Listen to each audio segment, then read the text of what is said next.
Voilà, donc une fois de plus, merci beaucoup d'avoir pris de votre temps pour venir assister à cette présentation. Donc là, c'est un travail de recherche qui essaie de voir la relation entre la pauvreté multidimensionnelle et l'entrepreneuriat au Sénégal. Donc l'idée, c'est de voir en quoi l'entrepreneuriat pourrait être un moyen pour lutter contre la pauvreté. Parce que vous allez voir que la plupart des pauvres qui sont exclus par définition du marché du travail, où ils n'ont pas d'opportunité en termes d'emploi salarial, ont tendance à développer des initiatives pour générer des revenus pour pouvoir survivre. Et si vous regardez la plupart de ces initiatives de génération de revenus, ça rentre dans ce qu'on qualifie généralement d'entrepreneuriat, c'est-à-dire une initiative productive que vous lancez pour pouvoir produire et générer des revenus à partir de l'écoulement de vos produits sur le marché. Donc, l'idée, c'est de voir est-ce qu'en définitive, cette stratégie que l'on va qualifier plus tard de survie, parce que vous allez voir que l'entrepreneuriat des pauvres est essentiellement un entrepreneuriat de survie ou de subsistance. Est-ce qu'en définitive, la réussite de ces initiatives peut les amener à sortir de la pauvreté? Et si tel est le cas, comment l'État pourrait utiliser ces résultats pour développer une stratégie publique de lutte contre la pauvreté qui passerait par des incitations à l'entrepreneuriat des pauvres, mais également accompagner les pauvres dans ces initiatives. Donc, c'est ça qui va nous occuper lors de cette présentation. Donc, voici le plan de présentation. Hein. Bon, peut-être avant d'aller plus loin, peut-être parler un peu du contexte de cette recherche. Donc là, il s'agit d'un travail que j'avais pu faire dans le cadre d'une étude commanditée par une des directions du ministère de l'économie que nous avons chez nous ici au Sénégal, en partenariat avec le PNUD, le Programme des Nations Unies pour le développement, le Bureau Sénégal. Donc, l'idée, c'était de voir donc comment on pourrait envisager l'entrepreneuriat comme un des outils de lutte contre la pauvreté, mais également la valorisation des ressources locales. Donc, il y a beaucoup d'autres problématiques qui sont greffées à ça. Hein. Mais ce qui va nous intéresser essentiellement, c'est le lien qu'il peut y avoir entre pauvreté, dans son approche multidimensionnelle, et l'entrepreneuriat. Donc, en quoi l'entrepreneuriat pourrait constituer un outil de lutte contre la pauvreté au Sénégal. Donc, c'est cet aspect-là que je vais développer dans le cadre de cette présentation. Donc, je vais commencer par vous parler du contexte de la pauvreté, de l'entrepreneuriat de façon générale au Sénégal, et ensuite en tirer un problème de recherche qui pourrait nous intéresser dans le cadre de ce travail. Et ensuite, nous allons voir quels sont les objectifs du travail, objectif général, objectif spécifique. Ensuite, nous allons passer directement au travail, c'est-à-dire, d'une part, nous intéresser à la pauvreté multidimensionnelle et voir, par exemple, quel est le profil.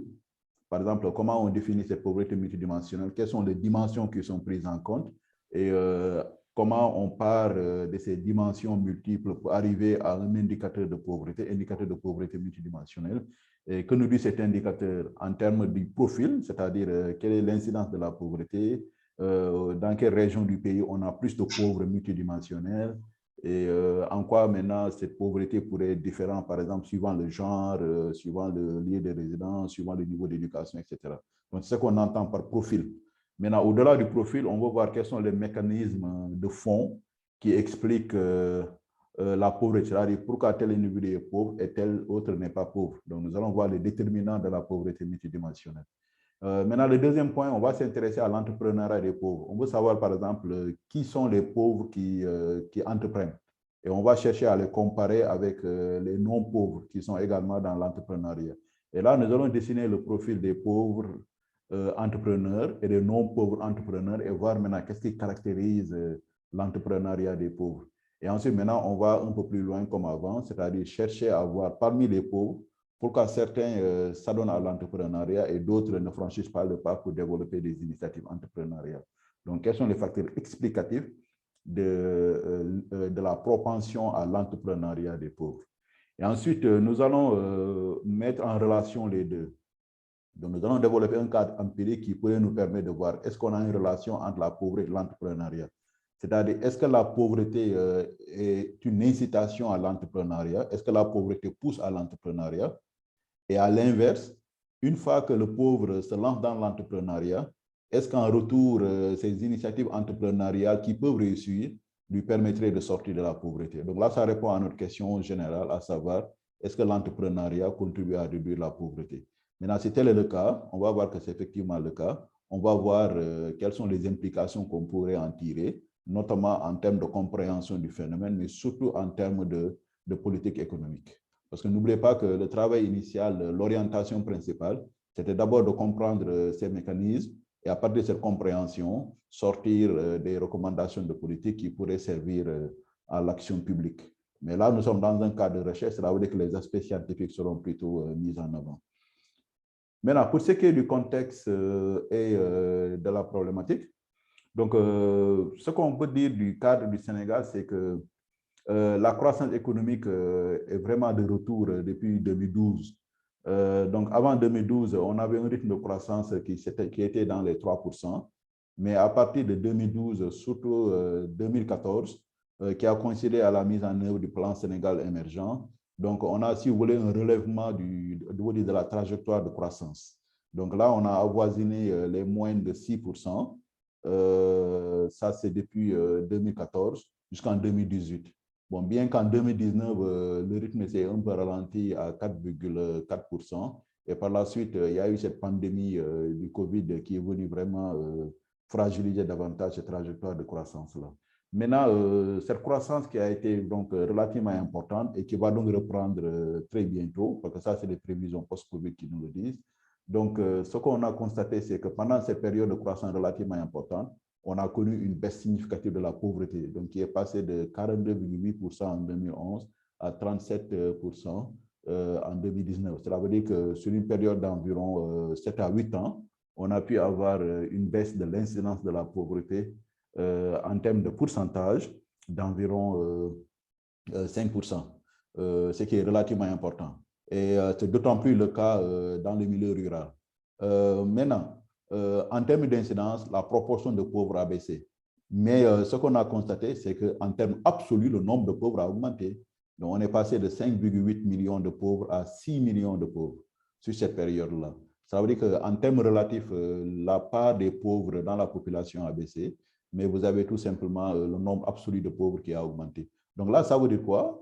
Ça veut dire tout simplement la part de pauvres et de non-pauvres a augmenté, mais les non-pauvres ont augmenté beaucoup plus vite que les pauvres.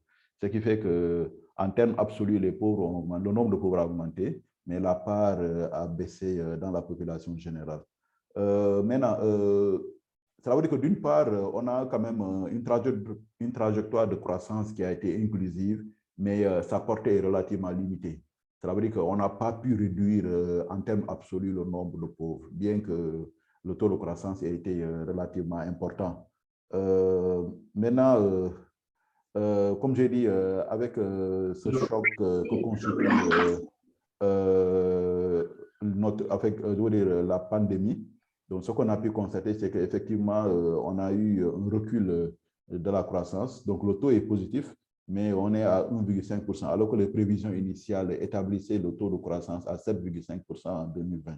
Donc ça veut dire qu'on est passé de 7,5, ce qu'on devait avoir en 2000, à 1,5. Ça veut dire qu'on a un recul de 6 points de pourcentage en termes de croissance due à cette pandémie-là.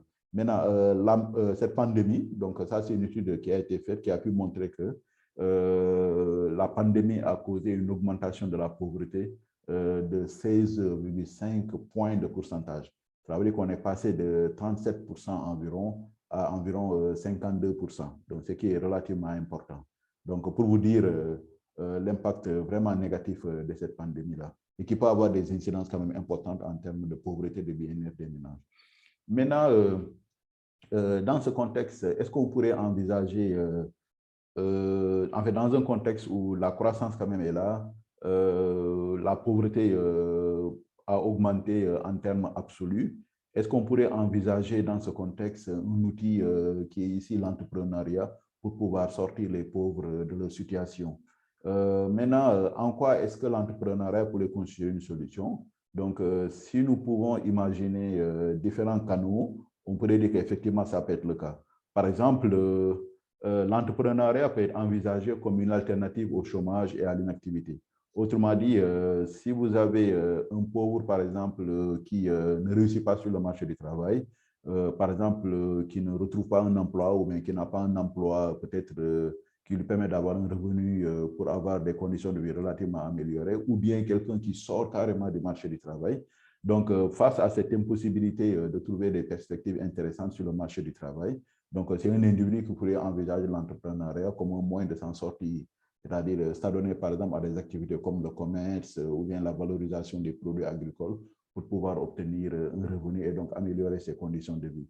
Maintenant, si nous prenons l'entrepreneuriat à l'échelle globale, on verra que lorsque vous avez des individus qui se lancent dans des initiatives entrepreneuriales, donc ces activités productives, généralement sont associées à une création d'emplois. Ça veut dire que lorsque vous allez développer votre entreprise, votre initiative entrepreneuriale, vous allez trouver des gens qui vont venir travailler avec vous, vous allez créer des emplois. Ça veut dire que ces emplois que vous créez, il se peut que ça soit occupé par des gens qui, avant, étaient pauvres. Ça veut dire que vous qui êtes pauvre, vous lancez dans l'entrepreneuriat, vous générez des revenus, donc ça peut être bénéfique pour vos propres conditions de vie. Mais également, si vous parvenez à générer des emplois pour ces pauvres-là qui pourraient venir travailler avec vous, vous allez aider également à sortir de la pauvreté parce que tout simplement, vous leur donnez un revenu additionnel. Donc, ça veut dire que votre propre initiative entrepreneuriale peut vous amener à sortir de la pauvreté, mais ça peut également contribuer à générer des revenus qui seront distribués à vos travailleurs et donc vous les aider à sortir de la pauvreté. Ensuite, on pourrait envisager l'entrepreneuriat, surtout dans les zones qui sont relativement défavorisées et qui ont réellement des potentialités économiques qui sont non exploitées. Cela veut dire que si vous parvenez à développer les initiatives entrepreneuriales dans la zone, cela contribuerait effectivement à valoriser les ressources de la zone et donc à créer une dynamique économique qui pourrait bénéficier effectivement à la population que vous avez dans la zone. La conséquence directe de cela, c'est que ça peut contribuer à une réduction des disparités sociales.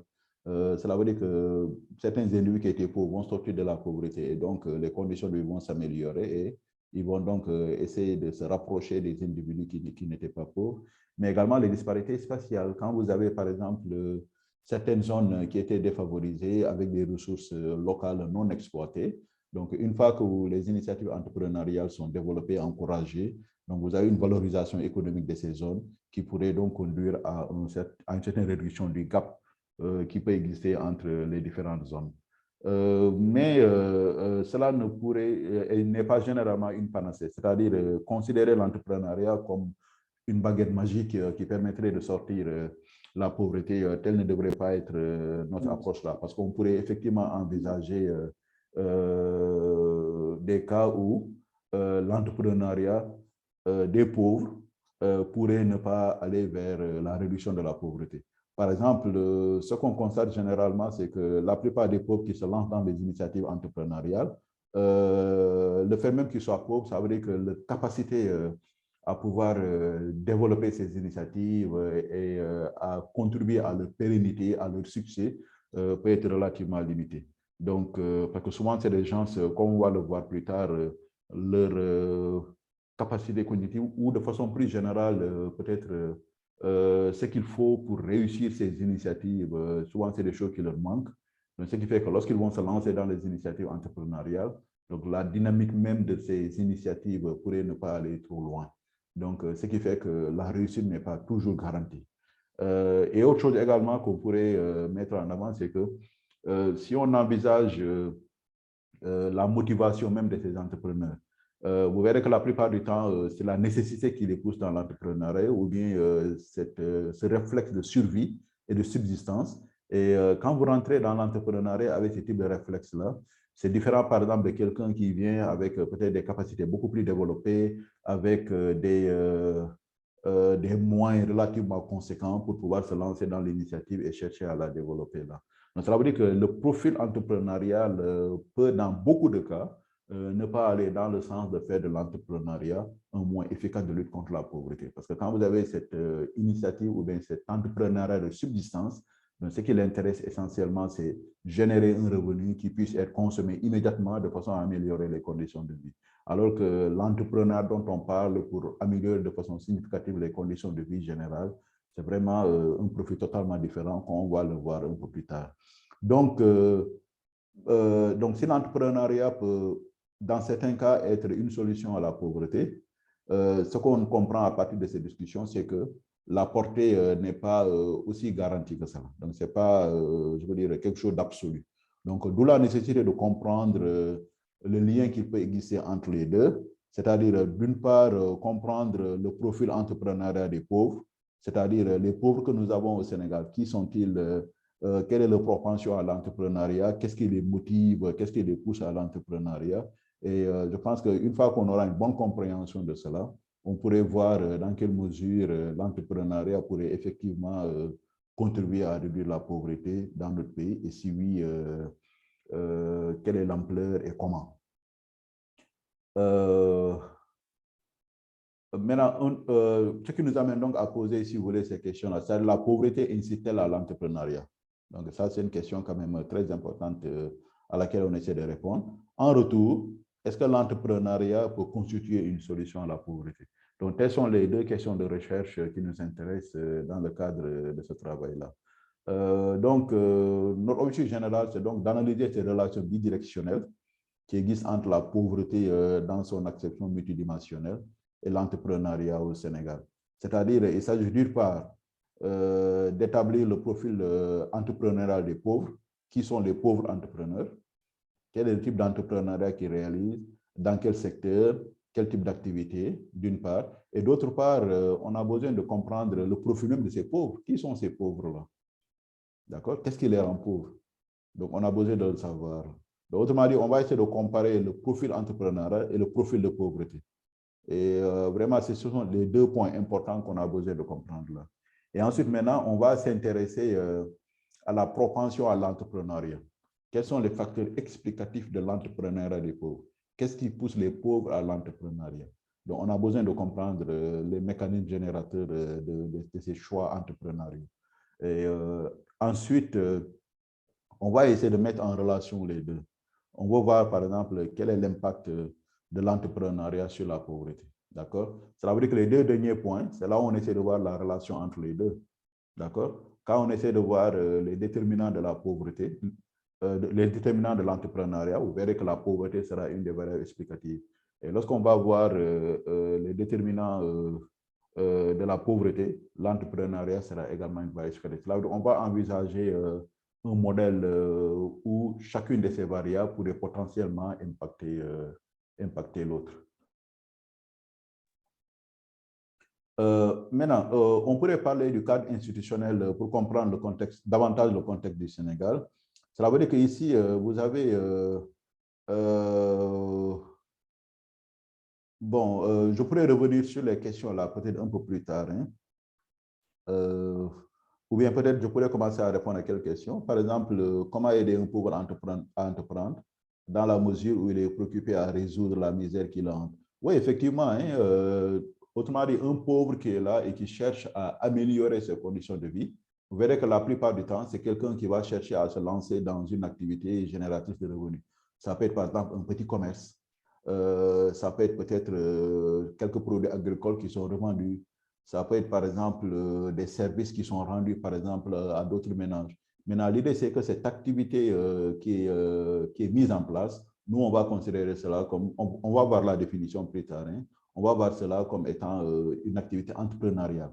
Maintenant, l'idée, c'est de voir d'abord, est-ce que cette activité qui est lancée, qui est mise en place là, est-ce que c'est une activité qui va générer suffisamment de revenus pour pouvoir lui permettre d'améliorer ses conditions de vie? Si tel est le cas, alors on va voir qu'est-ce que l'État pourrait faire en termes de stratégie publique de réduction contre la pauvreté pour accompagner ces petites initiatives entrepreneuriales développées par les pauvres. Donc, l'idée, c'est un peu ça. Hein. Le pauvre, on va voir par définition, c'est l'entrepreneuriat de subsistance. Autrement dit, ce qui le motive en premier, c'est la nécessité de subsistance. Autrement dit, c'est quelqu'un qui est vraiment dans des conditions de vie relativement difficiles. Donc, faute d'avoir un travail qui lui procure un revenu, il va générer son propre travail à travers l'entrepreneuriat. Donc, on va voir ces concepts même d'entrepreneuriat et d'auto-emploi. Vous verrez que les deux, on va les lier de façon directe là. D'accord? Et l'État maintenant, si on parvient à montrer que effectivement, ça peut améliorer les conditions de vie, alors l'État pourrait venir en faire un outil de lutte contre la pauvreté. Et on va voir comment il pourrait s'y prendre. Hein. Maintenant, parlant du cadre institutionnel qui nous permet d'analyser la relation entre la pauvreté et l'entrepreneuriat au Sénégal, on voit effectivement qu'on a beaucoup d'initiatives publiques de lutte contre la pauvreté. Par exemple, vous avez d'abord le cadre... bon, il y a une autre question. Il serait mieux de poursuivre avec celle-ci et revenir. Voilà. Donc, on va essayer de continuer et puis plus tard, on va revenir sur les questions.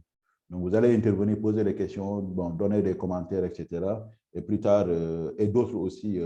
Et on va lire également les questions qui seront postées sur le site. Donc, vous avez tout un ensemble de programmes mis en œuvre. Donc, le cadre de référence de la politique publique, que ce soit économique, sociale, c'est le plan Sénégal émergent. Ce plan maintenant qui est venu en 2012 et qui a commencé à être mis en œuvre à partir de 2014, là, nous sommes avec différents plans à l'intérieur. Hein.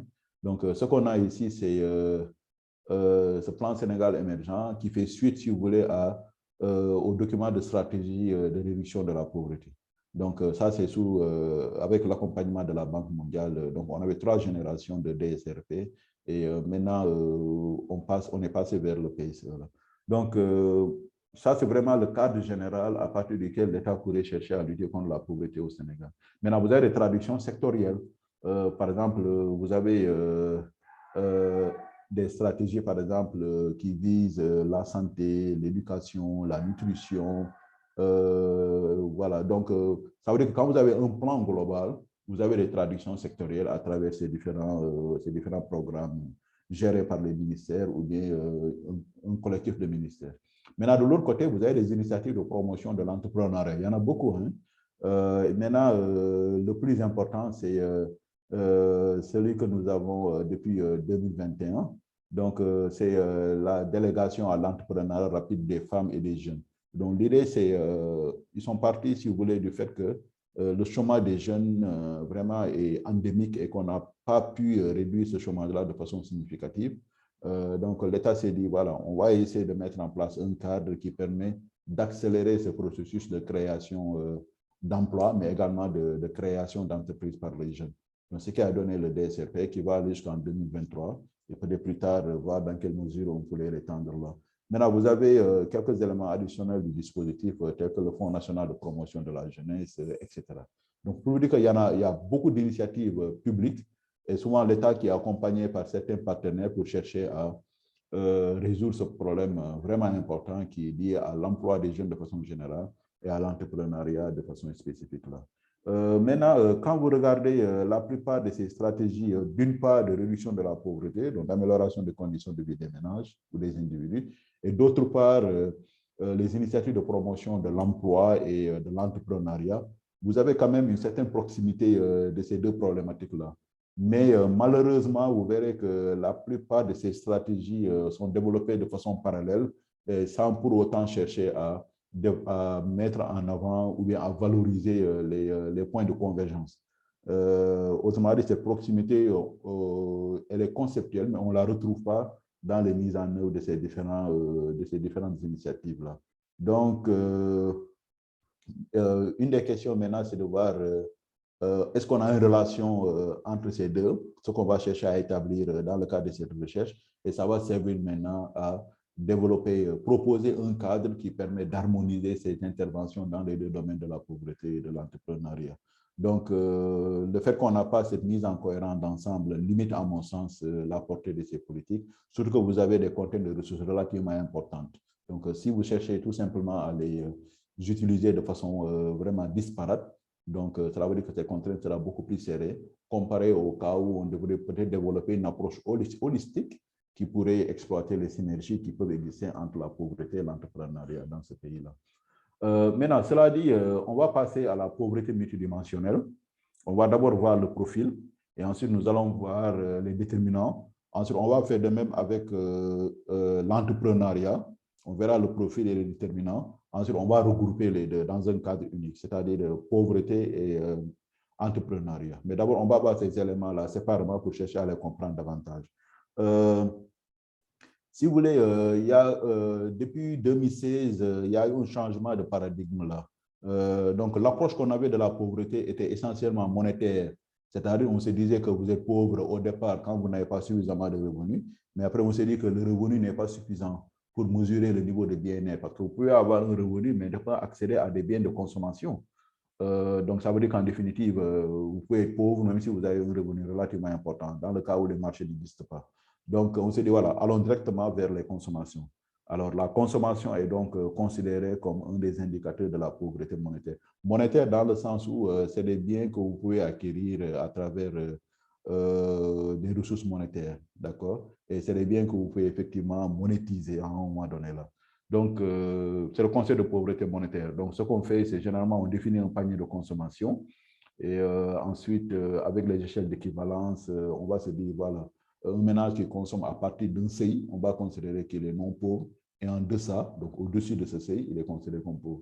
Donc, il y aura un seuil de pauvreté monétaire qui sera défini, un niveau de consommation par tête critique, au-delà duquel vous êtes non pauvre et en deçà duquel vous êtes considéré comme pauvre.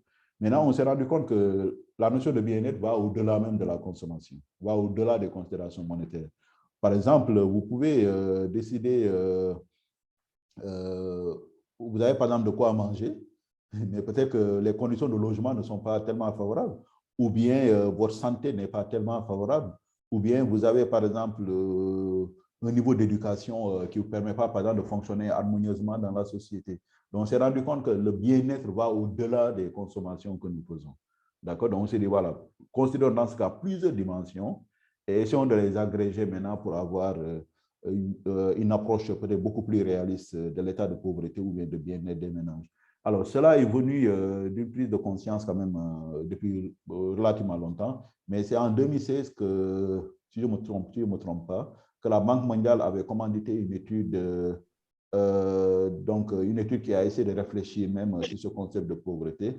Et cette étude maintenant a préconisé de mettre systématiquement l'accent sur l'approche multidimensionnelle et non l'approche monétaire unidimensionnelle. Alors, à partir de ce moment, beaucoup de pays ont cherché à développer cet outil qui permet d'analyser la pauvreté multidimensionnelle à travers les CI, les dimensions qu'il faut prendre en considération, etc., de façon à pouvoir changer ce paradigme-là. Alors, le Sénégal a essayé de faire la même chose. On va y venir un peu plus loin. Donc, maintenant, si on va vers cette pauvreté multidimensionnelle, donc ça veut dire qu'à un moment donné, il faut retenir les différentes dimensions qui vont rentrer dans la pauvreté. Et une fois que vous retenez ces dimensions, maintenant, vous allez chercher à les agréger pour avoir un indicateur unique. Parce qu'au finish, il faut parvenir à dire, voilà, 30% des ménages sont pauvres, 20% des ménages sont pauvres, et de dire maintenant comment ça évolue dans le temps. Parce qu'il faut cet indicateur chiffré. Maintenant, ce que nous allons faire dans le cadre de ce travail, c'est utiliser une approche développée par ces deux auteurs, Alkir et Foster. Donc, dans le cadre de cette définition de la pauvreté multidimensionnelle, on commence d'abord par choisir les dimensions. Par exemple, on va voir ces dimensions, la santé, etc. Maintenant, chaque dimension, vous allez l'éclater en indicateurs. D'accord? Maintenant, une fois que cela est fait, l'étape suivante maintenant, c'est de fixer des seuils de privation. Lorsque vous dites, par exemple, bon, on va considérer la dimension éducation, d'accord? Maintenant, dans cette dimension éducation, vous allez considérer différents indicateurs. Par exemple, vous pouvez considérer, disons, le taux de scolarisation des enfants, par exemple, qui sont dans le ménage. Et quand vous avez, par exemple, 2 enfants sur 3 qui ne sont pas scolarisés, alors vous pouvez dire que le ménage est pauvre par rapport à cet indicateur de cette dimension éducation. Et vous faites de même pour tous les autres. Hein. Et ensuite, maintenant, puisque vous avez plusieurs dimensions et plusieurs indicateurs, pour les regrouper, il faut penser à une pondération. C'est-à-dire, quelle est la dimension qui contribue le plus à la pauvreté, quel est l'indicateur le plus important. Donc là, vous allez amener des pondérations pour pouvoir les regrouper. Maintenant, une fois que cela est fait, l'étape suivante maintenant, c'est de définir un seuil global de pauvreté. C'est-à-dire, si vous venez, par exemple, à travers cet indice-là, d'avoir des chiffres pour tous les ménages, vous pouvez définir un seuil minimal à partir duquel peut-être le ménage est considéré comme non pauvre et en deçà duquel le ménage est considéré comme pauvre. C'est comme pour la pauvreté monétaire. Hein, quand vous allez définir un seuil de consommation qui sera votre seuil de pauvreté, et là, vous dites que lorsqu'on est au-dessus, on n'est pas pauvre, lorsqu'on est en dessous, on est pauvre. Et ensuite, maintenant, la question suivante, c'est de tester la robustesse de vos résultats par exemple, essayer de voir si en changeant, par exemple, le schéma de pondération, est-ce qu'on peut aboutir, par exemple, à des résultats relativement similaires ou pas. Maintenant, cette approche a également inspiré notre agent national de la statistique et de la démographie qui est affilié au ministère de l'économie, donc qui s'intéresse vraiment à la pauvreté au Sénégal. Donc, c'est notre institut statistique national ici. Donc, eux, ils ont considéré au départ, à partir de 2016, 5 dimensions, c'est-à-dire l'éducation, la santé, les conditions de vie, l'emploi et la gouvernance publique. Maintenant, à partir de ces 5, ils vont définir maintenant des dimensions, des indicateurs, et à partir de là, définir également un CI. On va voir ce CI qui est fixé à 42%. Et à partir de là, maintenant, ils vont calculer, ils vont définir le niveau de l'indice pour chaque ménage et de déterminer si le ménage est pauvre dans l'approche multidimensionnelle ou pas. Maintenant, dans le cadre de ce travail, nous allons utiliser les 4 dimensions. Donc, on va abandonner la gouvernance publique, tout simplement parce que nous n'avons pas la base de données que nous utilisons. Il n'y a pas de données relatives à la gouvernance. Et nous savons que c'est quand même important parce que on peut quand même définir un niveau de bien-être qui est associé peut-être à la façon dont nous percevons la qualité de la gouvernance. Parce que quand vous êtes dans un État qui est relativement répressif, c'est évident que ça peut vous affecter directement à travers la violence que l'État pourrait exercer sur vous. Mais quand vous êtes dans un cadre de gouvernance paisible, où c'est la paix qui règne dans le pays, ça peut agir directement sur votre bien-être. Mais puisqu'on n'a pas d'informations dans la base de données relative à cela, donc on ne l'a pas utilisé. Donc, c'est 4 dimensions qui sont retenues. Et au total, ça va faire 22 indicateurs, comme on va le voir. Maintenant, pour le schéma de pondération, nous optons pour les poids égaux. C'est-à-dire chaque indicateur aura le même poids. D'abord, toutes les dimensions vont avoir le même poids. Par exemple, on a 4 dimensions. Chaque dimension va porter pour 25%. Maintenant, au sein d'une dimension donnée, les indicateurs donnés vont avoir le même niveau de pondération. D'accord? Et maintenant, là, nous optons pour la simplicité. Par exemple, si vous optez pour un schéma différent, ou vous dites, par exemple, c'est-à-dire que l'éducation, on va lui donner un poids plus élevé que la santé. Là, il faut maintenant chercher à le justifier. Pourquoi, selon vous, l'éducation est plus importante que la santé en matière de pauvreté ou bien en termes de contribution au bien-être? Les conditions de vie, est-ce que la contribution dans le bien-être global du ménage est beaucoup plus importante que le niveau d'éducation ou bien le niveau d'emploi ou bien l'état de santé des ménages? Donc, ça veut dire que c'est des choses qui sont relativement subjectives, difficiles à défendre. Alors, ce que l'on fait pour nous faciliter la vie, c'est de considérer que tous ces aspects ont un poids égal dans le niveau de bien-être général du ménage. Et ça facilite la vie. Hein. Voilà. Maintenant, de façon plus détaillée, voici les différentes dimensions ou composantes ou indicateurs qui sont retenus pour chaque dimension. Par exemple, pour l'éducation, c'est la fréquentation scolaire, le retard scolaire, le nombre d'années de scolarisation de chaque membre du ménage et le niveau d'alphabétisation des adultes. Là. Pour la santé, c'est est-ce que le ménage dispose d'une couverture de maladie, qualité des services de soins, comment c'est perçu, est-ce qu'on a des maladies chroniques, est-ce qu'on a des handicapés ou non, les conditions de vie, l'emploi également. D'accord? Donc, cela veut dire que les 4 dimensions, éducation, santé, conditions de vie et emploi, chacune va contribuer à hauteur de 25% dans l'indicateur agrégé qu'on va définir. Là. Maintenant, quand vous rentrez dans chacune des dimensions, toutes ces dimensions vont avoir le même niveau là. Cela veut dire que dans l'éducation, la fréquentation, le retard scolaire, le nombre d'années de scolarisation et l'alphabétisation, il y en a 4. Donc, il y a 4 composantes et ces composantes vont avoir le même poids, à savoir 25% dans le niveau d'éducation. D'accord? Maintenant, ce qu'il faut faire à ce niveau-là, c'est que vous allez définir des seuils. Par exemple, la fréquentation scolaire. Quand est-ce que le ménage sera considéré comme pauvre dans la composante fréquentation de l'éducation, de la dimension éducation? Là, on va poser le seuil suivant. On va dire que si 2/3 ou bien si la moitié des enfants dans le ménage ne fréquentent pas l'école, alors on va considérer que le ménage est pauvre du point de vue de la fréquentation. Là. Alors, on va mettre un ménage pauvre, 0 sinon. Retard scolaire. Est-ce que, par exemple, les enfants qui sont dans le système éducatif ont connu des redoublements, par exemple, par le passé? Est-ce qu'ils ont donc un retard d'une année, de 2 ans, etc.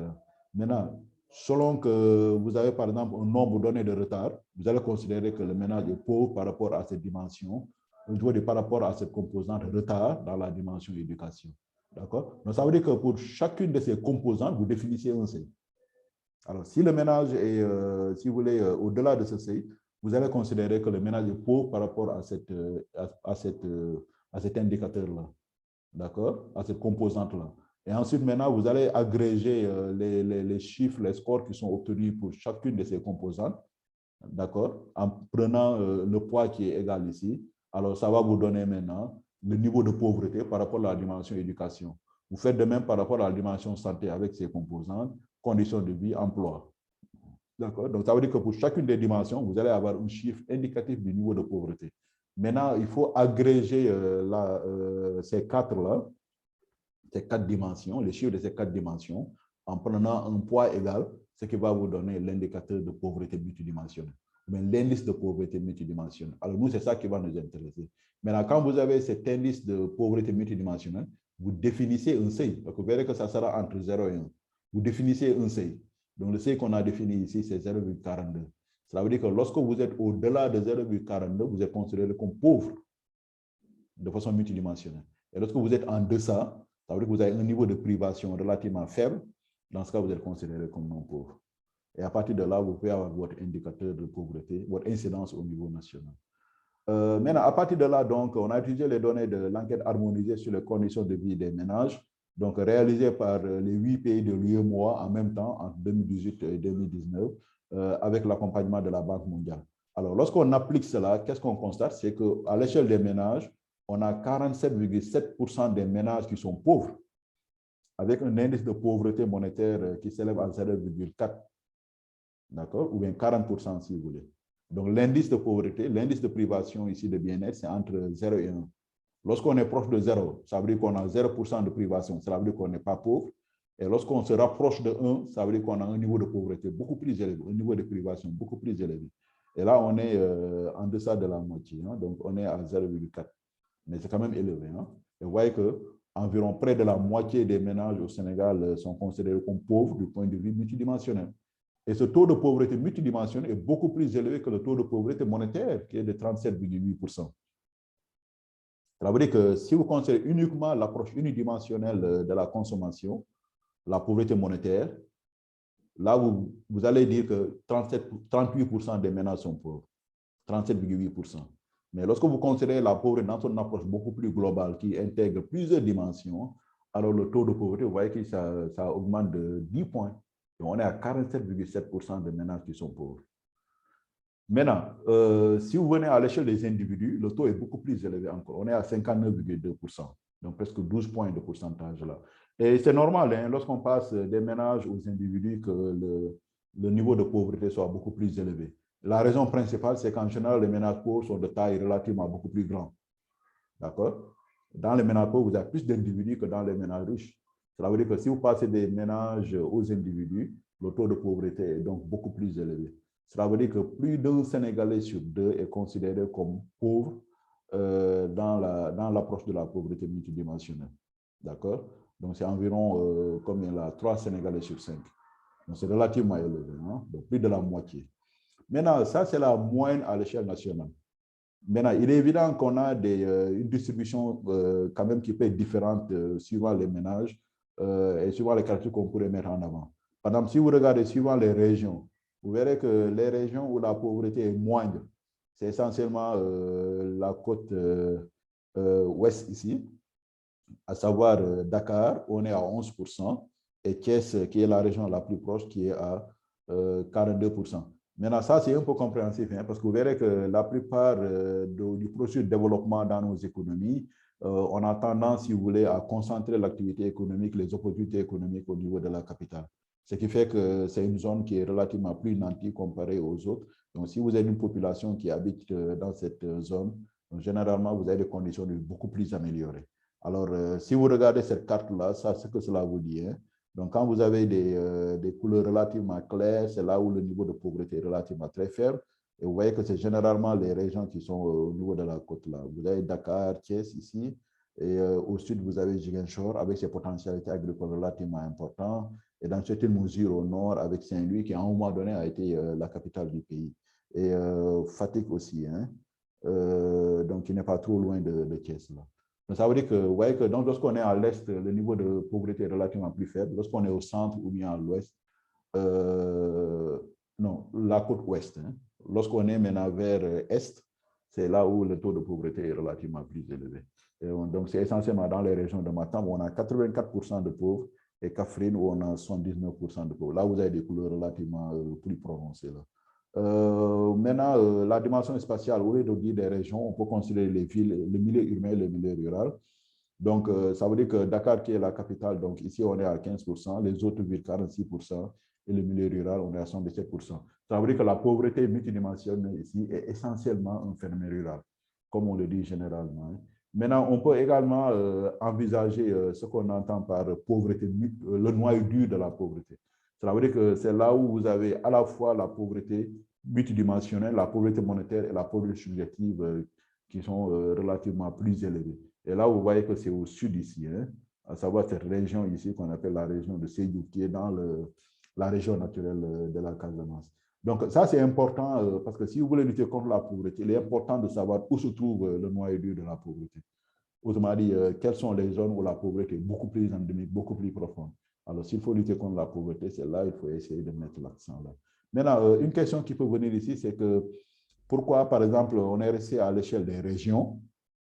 Parce que quand vous prenez une région, c'est évident qu'entre la capitale de cette région et les autres zones, on peut avoir également une différence de pauvreté. Là. Maintenant, on ne pouvait pas aller beaucoup plus loin que le niveau régional. Pourquoi? Parce que l'échantillonnage a été défini à l'échelle des régions. Donc, le niveau de représentativité, c'est à l'échelle des régions. Maintenant, on ne pouvait pas aller en deçà. Si vous allez en deçà, par exemple, à l'échelle des départements, à l'échelle des communes, là, vous allez avoir des résultats qui n'auront pas de sens, autrement dit, qui ne seront pas représentatifs. Donc, vous allez vous limiter. En fait, ce qui vous limite, c'est l'échantillonnage. D'accord? Donc, les statisticiens, lorsqu'ils faisaient l'enquête, ont défini un niveau d'échantillonnage. Et là, vous êtes obligé de suivre ce processus-là. Mais si vous allez au-delà, les résultats que vous aurez ne seraient pas représentatifs du pays. Maintenant, on pourrait se poser la question de savoir, parmi les 4 dimensions, quelle est celle qui contribue le plus à la pauvreté? Alors, pour le Sénégal dans son ensemble, donc c'est la colonne que nous avons à droite ici, vous voyez qu'effectivement, c'est ce qu'on a en bleu, à savoir l'éducation. Donc, l'éducation ou bien les privations éducatives sont les facteurs qui contribuent le plus à la pauvreté multidimensionnelle. Ensuite, vous avez quoi là? Vous avez les conditions de vie des ménages. Ensuite, vous avez le niveau d'emploi, sous-emploi, chômage, etc. Ensuite, vous avez les conditions de santé. D'accord? Ça veut dire que s'il faut lutter contre la pauvreté, voici les dimensions où il faut surtout mettre l'accent, en particulier l'éducation ici. Maintenant, vous avez une distribution relativement similaire dans les autres régions aussi. Hein? Il n'y a pas de différence tellement importante là. Maintenant, ça, c'est au niveau des dimensions. Maintenant, on va aller à l'intérieur, les composantes, les 22 composantes là. Alors, quelles sont les composantes qui contribuent le plus à la pauvreté? C'est l'aspect santé ici relatif à la couverture maladie. Autrement dit, les gens qui, lorsqu'ils sont malades, n'ont pas la possibilité d'être pris en charge de façon satisfaisante. Là. Le niveau d'alphabétisation également contribue le plus à la pauvreté. Là. Le retard scolaire, la fréquentation, la protection sociale et le sous-emploi. Ça veut dire que s'il faut aller lutter contre la pauvreté multidimensionnelle, alors mettez l'accent sur ces dimensions-là. Élargissez la couverture de maladie, contribuer à favoriser l'alphabétisation, améliorer l'offre éducative de façon à ce qu'il n'y ait pas de... En fait, que le système soit beaucoup plus performant, non seulement en termes de fréquentation, mais également en termes de réussite. Là. Donc, voici les différents indicateurs qui contribuent le plus à la pauvreté. Là. Maintenant, là, vous avez comment ces indicateurs se présentent dans ces différentes régions. Donc, on n'a pas besoin quand même d'aller dans les détails. Parce que dans tous les cas, on peut avoir une disparité spatiale. Alors, dans chaque espace géographique, quelle est la dimension qui est la plus importante? Quel est l'indicateur le plus important? Ça également, c'est quelque chose qui peut être important à savoir du point de vue de la politique publique. Là. Maintenant, toujours par rapport au profil, là, si vous voulez, à l'échelle vraiment nationale, tout ça, maintenant, on a besoin de savoir à l'échelle des individus. Donc, comme on a dit, on avait un taux de 59,7% avec 0,44%. Ça, c'est la moyenne nationale. Maintenant, qu'en est-il des individus? Par exemple, on voit que les femmes sont plus affectées par la pauvreté que les hommes. D'accord? Par exemple, si la moyenne nationale, c'est 59,2, chez les femmes, c'est 59,6. Ça veut dire que chez les hommes, on doit être dans les peut-être 58 et quelques, etc. Donc, la pauvreté est essentiellement féminine. La pauvreté est essentiellement jeune. Ça touche plus les jeunes que les adultes. La pauvreté touche également les moins éduqués comparé aux éduqués. La pauvreté touche plus les analphabètes que les adultes qui sont alphabétisés. Les célibataires et les mariés sont plus touchés par la pauvreté multidimensionnelle que les veufs, les séparés, etc. Les handicapés également sont plus touchés par la pauvreté. Les inactifs, également les enfants, sont en général plus touchés par la pauvreté que la population active. Les ménages de grande taille également, ou bien les ménages dont le chef est un homme, il est relativement moins âgé, analphabète, marié, handicapé ou occupé. Ça, c'est les franges de la population des individus qui est plus impactée par la pauvreté. Ça également, c'est bon à savoir hein, lorsque vous définissez le profil. Maintenant, la question suivante, c'est aller au-delà de ces corrélations. Quand vous dites que, par exemple, les femmes sont plus touchées par la pauvreté, ça, c'est une corrélation partielle qui ne contrôle pas les autres facteurs qui pourraient expliquer ce que vous observez ici. Alors, c'est pour ça qu'il faut développer un modèle d'économétrie. Alors là, nous avons considéré deux approches ici. Nous avons notre indice de pauvreté multidimensionnel et nous avons un seuil. Lorsque le chiffre est au-delà du seuil, ça renseigne sur le niveau de privation qui est plus élevé. Alors l'individu est considéré comme pauvre. En deçà, il est considéré comme non pauvre. Alors là, nous avons considéré la pauvreté de façon discrète, 0 ou 1. 1 si vous êtes pauvre, votre indicateur, votre indice là est supérieur au seuil. 0 si vous n'êtes pas pauvre, l'indice est inférieur au seuil. Alors, puisque vous avez cette approche dichotomique, où vous devez estimer la probabilité de vous retrouver dans la pauvreté, alors là, nous définissons un modèle Probit très simple. Maintenant, on a une approche également qui est beaucoup plus avancée, où vous dites, voilà, même dans le groupe des pauvres, là, on a besoin de savoir pourquoi certains sont plus pauvres que d'autres. Dans le groupe des non-pauvres, pourquoi certains ont un niveau de bien-être plus élevé que les autres. Là. Donc, ça veut dire que là, vous allez beaucoup plus en profondeur dans l'exploitation du niveau d'information. Là. Alors là, vous allez utiliser un modèle Tobit. C'est-à-dire ici, vous allez prendre l'indice là, qui va entre 0 et 1, c'est ça votre variable expliquée. Maintenant, pourquoi Tobit n'est pas un modèle linéaire simple? Parce qu'ici, vous avez une variable qui est censurée ici. Ça veut dire que vous avez une variable catégorielle qui est entre 0 et 1.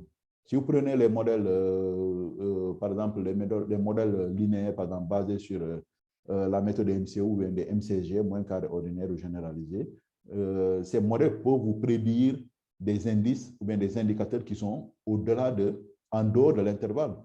D'accord? Le modèle peut prédire, par exemple, un niveau d'indice, par exemple, qui est inférieur à 0, donc négatif, ou bien supérieur à 1, et ça, on sait que ce n'est pas possible. Là.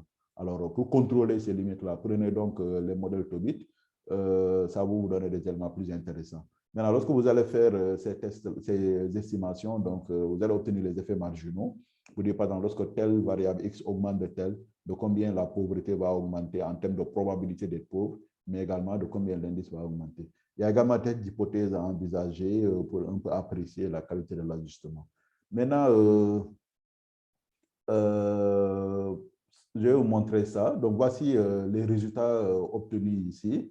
Ce que vous avez, c'est... attendez que je déplace un peu ça. Donc, ce que vous avez ici, c'est quoi là? C'est vous avez le genre qui est significatif seulement pour le modèle Tobit. Vous avez l'âge également qui est important. Également, vous avez, lorsque vous avez des individus qui deviennent de plus en plus âgés, la probabilité d'être pauvre diminue. D'accord? Donc, vous avez ces différentes variables-là que j'ai synthétisées ici. Hein? D'accord? Donc, la probabilité d'être pauvre est plus élevée chez l'individu qui est relativement jeune. Et ce qui est un peu, ce qui est intéressant ici, c'est que lorsque le niveau d'éducation est plus avancé, l'individu a tendance à être relativement plus pauvre aussi. Bon, ce qui peut être contradictoire, hein, parce que si on part de l'idée que l'éducation, c'est un moyen qui vous permet de vous en sortir sur le marché du travail, parce que le marché du travail valorise les compétences humaines. Là, on se rend compte que si vous avez plus d'éducation, bon, normalement, vous devez être en fait, vous devez être moins affecté par la pauvreté. Mais ici, ce n'est pas le cas. Maintenant, comment pouvoir expliquer cela? Bon, lorsque vous êtes dans un contexte de marché du travail où peut-être l'éducation n'est pas suffisamment valorisée, cela pourrait signifier qu'effectivement, lorsqu'il s'agit d'améliorer ses conditions de vie, celui qui n'a pas ce niveau d'éducation qui devrait le pousser, si vous voulez, vers certaines opportunités données, que ces opportunités lui sont fermées, lui, il va essayer de trouver d'autres opportunités qui lui permettraient d'améliorer ses conditions de vie. Donc, ça peut être certaines activités qui ne demandent pas un niveau d'éducation plus avancé, telles que, par exemple, le commerce ou bien même l'agriculture relativement avancée. Donc, ça, c'est des éléments d'explication qu'on pourrait avancer pour comprendre en quoi cette relation ici pourrait effectivement expliquer ce résultat-là. Bon, là également, les célibataires ont tendance à être plus pauvres que les mariés et les séparés. Quand vous êtes chômeur inactif, là également, hein, parce que c'est le cas où peut-être vous n'avez pas d'opportunité d'emploi salarial, donc de revenus. Si vous souffrez d'un handicap, généralement, vous avez tendance à être beaucoup plus pauvre. Également, on a des discriminants qui sont relatifs, par exemple, au milieu rural. Donc, le milieu rural a une probabilité plus élevée de pauvreté plutôt que le milieu urbain. Les ménages de grande taille ont tendance à être plus pauvres que les ménages de petite taille. Si vous êtes un ménage où le chef, par exemple, est un homme relativement jeune, analphabète, quel que soit son statut matrimonial, qui est chômeur inactif et qui souffre d'un handicap, ce ménage a une probabilité plus élevée d'être pauvre que les autres ménages. D'accord? Maintenant, on a également d'autres facteurs qui peuvent expliquer la pauvreté ici. Là, c'est les régions qu'on a pu contrôler. On a pu voir effectivement que quand vous êtes dans certaines régions, vous avez une probabilité plus pauvre d'être une probabilité plus élevée d'être pauvre que dans d'autres régions. Le milieu rural également est plus associé à la pauvreté, mais également les départements. Donc, au sein des régions, certains départements sont plus exposés à la pauvreté que d'autres là.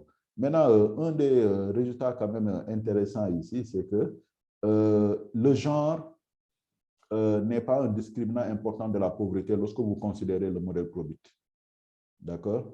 Maintenant, lorsque vous considérez le modèle Tobit, vous verrez que les hommes ont tendance à être beaucoup plus pauvres que les femmes. Donc, ça veut dire que ça contredit un peu l'idée générale qu'on a, et même ce qui est ressorti du profil statistique là, où on a vu que les femmes ont tendance à avoir une incidence de pauvreté beaucoup plus élevée que les hommes. Donc, ça veut dire quoi ici, là, en définitive, là? Le fait qu'on observe que les femmes sont relativement plus pauvres que les hommes, ça n'a rien à voir avec le genre. Et ça a plus à voir avec d'autres caractéristiques. Par exemple, l'âge ou bien le statut matrimonial ou bien même le handicap ou bien le statut sur le marché du travail. Donc, c'est ça les véritables facteurs explicatifs de la pauvreté. Cela veut dire que si effectivement, dans la réalité, on voit que les femmes ont une incidence de pauvreté plus élevée que les hommes, donc ça veut dire quoi? Ça veut dire que sans doute que le chômage les touche beaucoup plus et également peut-être le niveau d'inactivité est beaucoup plus élevé là, d'accord? Donc vous avez ces résultats qui peuvent expliquer pourquoi on a ces différences relativement importantes, mais surtout du point de vue du Tobit là, d'accord? Et vous avez ce tableau qui explique tout ça. Hein? Maintenant, parlons de l'entrepreneuriat relativement rapidement. Donc, si vous voulez, lorsqu'on parle d'entrepreneuriat, on a différentes approches. Hein. On a l'approche économique, l'approche psychologique, sociologique, etc. Ensuite, vous avez en économie ce qu'on appelle la théorie de l'entrepreneuriat. Donc, les théories de l'entrepreneuriat. Vous avez d'une part ce qu'on appelle la théorie des découvertes et la théorie de création. Autrement dit, là, ça renseigne sur la motivation première de l'individu qui se lance dans l'entrepreneuriat et puis quelles sont les implications de cette activité-là. Et de façon générale, lorsqu'on parle d'entreprendre, il s'agit d'un individu qui s'engage dans une quelconque activité ou occupation, qui relève de son propre compte, ou bien un individu qui se lance dans une activité, mais également qui possède les attributs et prérogatives professionnelles qui sont associés à cette direction d'entreprise-là. Alors, nous, ce qu'on va considérer comme entrepreneur, c'est qui? C'est un propriétaire ou bien un employeur, d'accord? Dans la base de données, nous avons également le statut qui correspond à ce qu'on appelle patron. Également, nous avons l'auto-emploi. Parce que l'auto-emploi est différent de l'entrepreneuriat, mais on va considérer tous les deux comme étant identiques. Parce que lorsque vous êtes auto-employé, cela veut dire que vous travaillez pour vos propres comptes. Par exemple, si vous êtes entrepreneur dans le cadre traditionnel du terme, vous êtes soit propriétaire ou employeur, vous n'êtes pas impliqué directement dans l'activité de production. Vous allez laisser les autres produits pour vous. Mais lorsque vous travaillez pour vos propres comptes, vous êtes dans l'auto-emploi, Là, c'est peut-être le menuisier qui va créer son propre atelier, mais qui exerce même cette activité-là. Donc, il est à la fois entrepreneur pour être propriétaire employeur, mais il est également auto-employeur parce qu'il s'implique lui-même directement dans l'emploi, dans le travail, dans l'activité. Maintenant, l'entrepreneuriat, on va l'opposer au travail salarié, mais également au chômeur, parce que le chômeur, c'est quelqu'un qui est là, bon, qui ne s'adonne pas à une activité donnée, et on va donc considérer cela comme étant opposé à l'entrepreneur. Maintenant, quelle est l'importance de l'entrepreneuriat? Vous avez cette approche de Schumpeter qui voit l'entrepreneur comme un révolutionnaire de l'économie. Donc, pour Schumpeter, la dynamique des économies repose sur ces propensions à l'entrepreneuriat de ces innovateurs, si vous voulez là. Mais également, vous avez l'approche de Liebenstein qui voit les entrepreneurs comme des agents de croissance, vraiment les acteurs qui sont à la base de la dynamique de l'économie. Alors ça, c'est, si vous voulez, une certaine vision de l'entrepreneuriat qui est vraiment au centre de la dynamique des économies. Maintenant, pour comparer un peu le profil entrepreneurial au Sénégal par rapport aux autres, donc là, vous utilisez, on a utilisé les données de GEM, donc Global Entrepreneurship Monitor, donc essayer de comprendre un peu le profil ou l'esprit entrepreneurial dans nos pays. Et là, vous avez ce que nous avons au Sénégal, également comparé à l'Afrique et la moyenne mondiale. Là. Donc, vous voyez que pour beaucoup d'indicateurs ici, le Sénégal est relativement très en avant par rapport à l'Afrique, mais également par rapport à la moyenne mondiale, sauf peut-être pour la motivation, l'indice de motivation, donc pour lequel on est au-dessus de l'Afrique, mais on est bien en deçà de la moyenne mondiale. La motivation suivant le genre, donc là également, nous sommes en retard par rapport aux autres. Cette propension à l'innovation, donc nous sommes également bien en deçà de l'Afrique et de la moyenne mondiale. Mais sinon, pour le reste, vraiment, le profil entrepreneurial, l'esprit entrepreneurial que nous avons au Sénégal est relativement favorable. Hein. Par exemple, la perception qu'on a des opportunités, bon, c'est relativement beaucoup plus important. Est-ce que les individus se sentent capables d'entreprendre? Là également, vous avez ce niveau de confiance qui est relativement très important. Est-ce qu'ils ont peur de réussir ou pas? Vous verrez que quand vous vous lancez dans l'entrepreneuriat, c'est le goût du risque qu'il faut avoir. Vous voyez que c'est des gens qui font beaucoup plus risque-au-fil que la moyenne mondiale.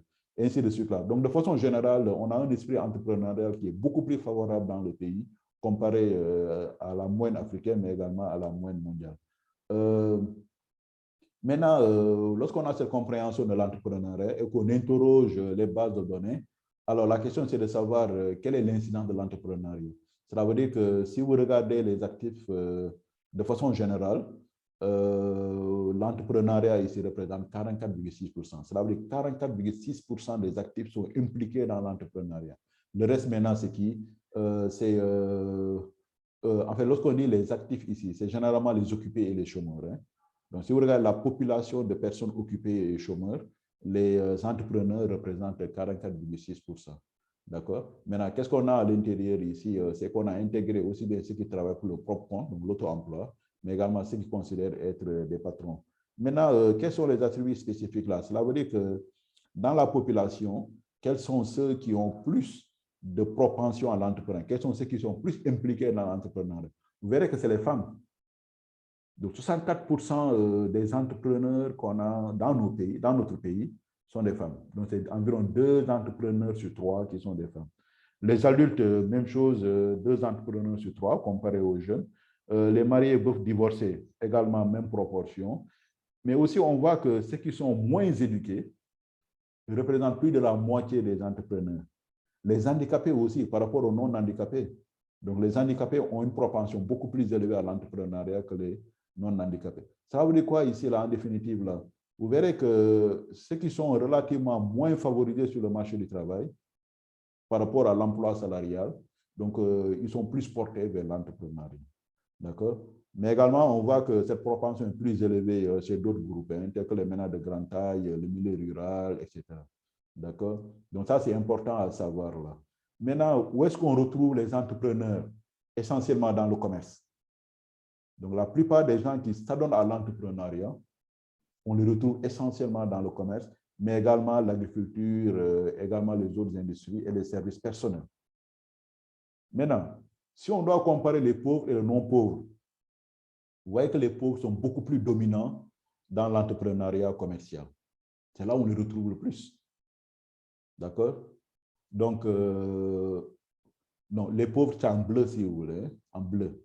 Donc, ça veut dire que où est-ce qu'on retrouve en général les pauvres? On les retrouve essentiellement dans l'agriculture et le commerce. Et les non-pauvres, maintenant, ils sont majoritairement présents dans le commerce. Donc, ça veut dire quoi là? On a quand même une différence en termes de choix sectoriel de l'entrepreneuriat des pauvres, mais également des non-pauvres. Maintenant, quels sont les obstacles à l'entrepreneuriat? Bon, ça, vous verrez que l'obstacle le plus important, c'est le fait que le marché soit relativement étroit, les équipements qui sont relativement inadaptés. Vous avez également la fiscalité qui peut être relativement décourageante. Donc, voilà, c'est les trois facteurs qui sont les plus importants, qui sont mis en avant par les entrepreneurs pour expliquer les obstacles auxquels ils font face. Maintenant, une fois qu'on comprend le profil de l'entrepreneuriat, l'étape suivante maintenant, c'est de voir quels sont les déterminants de l'entrepreneuriat. Donc, on a vu que parmi les actifs, on a 44% qui s'adonnent à l'entrepreneuriat. Les autres, par exemple, ils sont dans le chômage, attendent d'avoir peut-être un emploi salarié. Les autres, ils sont occupés salariés, c'est-à-dire c'est les gens qui sont dans l'emploi salarial. Mais vous avez d'autres qui sont les entrepreneurs qui soit créent leur propre emploi, qui sont des auto-employés, ou bien créer une initiative entrepreneuriale. Alors, la question qu'on se pose, c'est qu'est-ce qui pousse les individus actifs ici à se lancer dans l'entrepreneuriat? Alors, pour modéliser cela, il y a quelque chose qu'il faut prendre en considération ici. Jusque-là, on s'intéresse uniquement aux actifs. D'accord? Cela veut dire que la première chose à modéliser, c'est pourquoi les individus choisissent d'être actifs plutôt qu'inactifs. Pourquoi les individus décident de participer au marché du travail. Ça, c'est la première étape de modélisation. Là. Alors, ces individus qui décident de participer au marché du travail, une fois que vous connaissez ces individus, vous les isolez.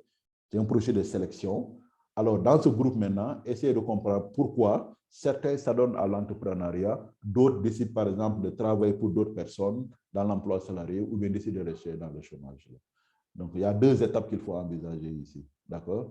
Donc, ça veut dire que la probabilité d'entreprendre, que vous modélisez à la deuxième étape, est conditionnelle à ce que nous décide d'abord de rentrer dans la vie active, d'accord, sur le marché du travail. Donc là, vous allez considérer tout simplement un modèle à variable instrumentale, un modèle de sélection, où vous allez modéliser cette sélection au départ. Donc là, vous allez considérer, si vous voulez, cette variable instrumentale qui va expliquer la probabilité d'être actif, mais qui n'a pas d'effet sur le choix d'entreprendre là. Et alors là, nous allons prendre tout simplement la proportion d'actifs dans la localité pour expliquer cette probabilité d'entreprendre là, de devenir actif là. Alors, comment vous faites? Très simplement. Donc, vous allez modéliser d'abord cette probabilité d'être actif. Ensuite, vous obtenez l'index du ratio de Mills que vous introduisez dans votre équation 2 là. Alors, maintenant, les deux processus sont discrets, ce qui nous amène tout simplement à faire ce choix de modélisation là. Alors, qu'est-ce qu'on obtient? Voici tout simplement nos résultats. Donc, ici, vous avez d'abord la probabilité d'être actif et les effets marginaux. Et ensuite, sous condition d'être actif, qu'est-ce qui explique la probabilité d'entreprendre? Ça aussi, c'est ce qu'on obtient au niveau de la deuxième colonne là. Et là, j'ai mis juste quelques variables. Il y a d'autres variables qui sont contrôlées, mais je ne les ai pas mises ici. Maintenant, qu'est-ce qu'on peut retenir de là, à part de ce tableau? Alors, on voit que la probabilité d'entreprendre est plus élevée chez les femmes. Les femmes ont une propension entrepreneuriale beaucoup plus élevée que chez les hommes. Les jeunes aussi ont une probabilité plus élevée d'entreprendre que les adultes. Ceux qui ont un niveau d'éducation primaire ont une propension entrepreneuriale plus élevée que le reste. Maintenant, dans le reste, on a qui? On a par exemple ceux qui ont un niveau d'éducation très élevé. Mais quand vous avez un niveau d'éducation très élevé, généralement, vous êtes plus porté vers l'emploi salarial. Peut-être vous serez quoi là? Vous serez cadre dans une banque, vous allez travailler parce que le marché du travail a besoin de votre capacité là, éducative. Mais quand vous avez le niveau d'éducation primaire, votre niveau éducatif est suffisamment bas, le marché du travail a tendance à vous rejeter. Alors, ça veut dire que vous n'êtes pas occupé en tant que, par exemple, salarié, vous ne voulez pas rester au chômage, alors ce que vous avez comme option, c'est d'aller vers l'entrepreneuriat. Maintenant, les célibataires divorcés peuvent comparer aux mariés, parce que là, l'entrepreneuriat peut être associé à un certain niveau de risque là. Alors, généralement, quand vous êtes marié, bon, vous n'aimez pas tellement ce risque comparé aux autres. Alors, quand vous êtes célibataire, bon, il y a de très fortes chances que vous soyez peut-être dans le chômage. Lorsque vous êtes divorcé ou veuf, là, vous êtes relativement très âgé. Peut-être il y a beaucoup de possibilités pour que vous ne soyez pas actif en général.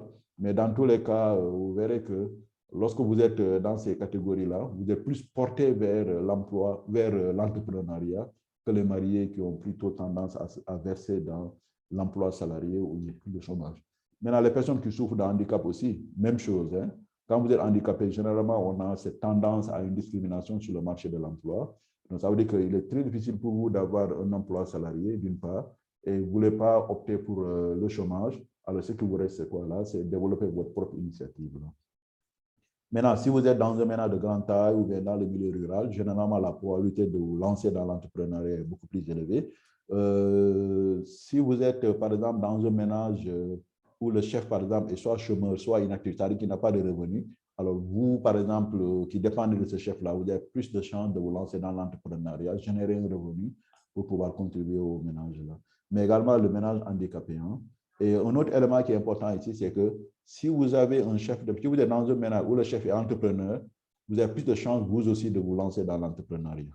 Donc, c'est comme si on a, par exemple, cet héritage ou bien cet apprentissage au sein de la famille de l'entrepreneur en tant que tel. Là également, on sent une certaine disparité spatiale. Hein? Donc, la proportion à l'entrepreneuriat qui est beaucoup plus importante dans les régions qu'à Dakar. Parce qu'à Dakar, vous avez peut-être beaucoup plus de possibilités d'emploi salarial que dans les autres zones. Alors, ça veut dire que dans les autres zones, vous êtes plus porté vers vous créez votre propre emploi parce que généralement, vous avez moins d'opportunités d'emploi. Alors là, vous êtes plutôt orienté vers le développement de vos propres initiatives entrepreneuriales. Maintenant, on va essayer de lier les deux là. Donc, comment on va s'y prendre là? Alors, on va développer un modèle à équation simultanée. Maintenant, la pauvreté, ce sera tout simplement continu. On va prendre l'indice de pauvreté multidimensionnel qui varie de 0 à 1. L'entrepreneuriat, ça, c'est une variable discrète. Donc, 1 si vous êtes entrepreneur, 0 sinon. Maintenant, vous ne pouvez pas utiliser les approches traditionnelles qui généralement considèrent deux variables continues où chacune va avoir un effet sur l'autre. Mais ce qu'on va faire ici, c'est plutôt ce modèle Two-State Probability Least Square, donc développé par Mandala en 83 et plutôt amélioré par Kesh en 2003. Alors, nous, on va développer cela. Maintenant, dans l'équation qui va prendre en compte directement la probabilité d'entreprendre, comme on a fait avant, on va contrôler la sélection de se retrouver dans le modèle, dans le marché du travail. C'est-à-dire, on va d'abord modéliser le choix d'être actif. On obtient l'inverse du ratio de Mills qu'on va rajouter dans l'équation d'entreprendre. Et l'entrepreneuriat ici, la probabilité d'entreprendre va dépendre du niveau de pauvreté. Et à l'inverse, l'indice de pauvreté ici va dépendre du statut d'entrepreneur. Donc, c'est ce qu'on a fait ici pour obtenir nos deux équations. Alors, ce que vous constatez ici directement, c'est que ici, la pauvreté a un effet positif sur la probabilité d'entreprendre. Plus vous êtes pauvre, plus la probabilité d'entreprendre est élevée. Donc, la pauvreté est vraiment une incitation à l'entrepreneuriat. À l'inverse, l'entrepreneuriat ici, lorsque vous décidez d'entreprendre, cela va réduire l'indice de pauvreté. Ça veut dire que vous devenez moins pauvre. Ça veut dire que l'entrepreneuriat ici réduit la pauvreté. Alors ça, c'est les résultats principaux qu'on tire de ces deux équations-là, dans le cadre de ce modèle d'équation simultanée. La pauvreté améliore la propension à l'entrepreneuriat. Plus vous êtes pauvre, plus vous vous adonnez à l'entrepreneuriat. Donc, c'est le signe positif que vous avez ici au niveau de la première équation. Deuxième série d'estimations, l'entrepreneuriat qui a un effet négatif sur l'indice de pauvreté. Cela veut dire que plus vous vous engagez dans l'entrepreneuriat, moins l'indice de pauvreté est important. Ça veut dire que l'indice de pauvreté diminue. Alors vous devenez moins pauvre. D'accord? Donc, si les pauvres s'adonnent à l'entrepreneuriat, en retour, l'entrepreneuriat leur permet de réduire le niveau de pauvreté. Donc, essentiellement, c'est le résultat principal auquel nous aboutissons ici. Et donc, ce qu'on a essayé d'expliquer ici, donc la première relation, c'est quoi là? C'est que la pauvreté incite à entreprendre. Parce que la pauvreté ici a cet impact positif sur la probabilité d'entreprendre là. D'accord? Maintenant, on a essayé de voir est-ce que l'effet est différent, par exemple, suivant, par exemple, l'âge, le genre, mais on n'a pas vu d'effet significatif différent. Ça veut dire que c'est quelque chose qui est également important pour tout le monde. D'accord? Mais le problème qu'on a ici avec cette pauvreté qui incite à l'entrepreneuriat, il s'agit essentiellement de l'entrepreneuriat de subsistance ou de nécessité, ce qui est un peu différent de la logique schumpeterienne ou bien de Leibniz. Maintenant, à l'inverse, l'entrepreneuriat est bien une solution à la pauvreté, à la lutte contre la pauvreté, d'accord? Parce qu'on a pu voir effectivement l'entrepreneuriat réduit le niveau de pauvreté. Donc, l'entrepreneuriat accroît le bien-être, hein? D'accord? Donc, ce qu'on a pu montrer à ce niveau-là. Maintenant, quelles peuvent être les implications ici? C'est qu'effectivement, on a un potentiel entrepreneur relativement élevé des pauvres, mais malheureusement qui n'est pas suffisamment exploité. Du fait, par exemple, qu'on a une faible reconnaissance dans les stratégies publiques de ces résultats-là, mais également la motivation de subsistance réduit, si vous voulez, cette capacité des pauvres à vraiment sortir par eux-mêmes de cet état de pauvreté-là. D'accord? Il faut vraiment des capacités additionnelles pour qu'on puisse s'insérer vraiment dans l'approche moderne de l'entrepreneur qui va vraiment aller vers la création d'emplois, la création de richesses, etc. Mais malheureusement, nos pauvres ne sont pas jusqu'à ce niveau-là. Maintenant, ce qui est important de faire, c'est exploiter cette synergie-là entre la pauvreté et l'entrepreneuriat. Donc, cela veut dire quoi là? Développer un cadre qui permet à la fois de lutter contre la pauvreté et d'améliorer les conditions de vie des populations. Les deux doivent être pris ensemble. Et cela permettrait effectivement de faire plutôt de l'entrepreneuriat un outil de lutte contre la pauvreté. Maintenant, quelles sont les recommandations? D'abord, renforcer les mécanismes incitatifs à l'entrepreneuriat des pauvres. D'accord? Par exemple, pourquoi ne pas intégrer l'entrepreneuriat dans les programmes scolaires, même depuis le primaire, sensibiliser la population, surtout les pauvres, à l'entrepreneuriat et développer des programmes d'incubation essentiellement dans les zones sensibles.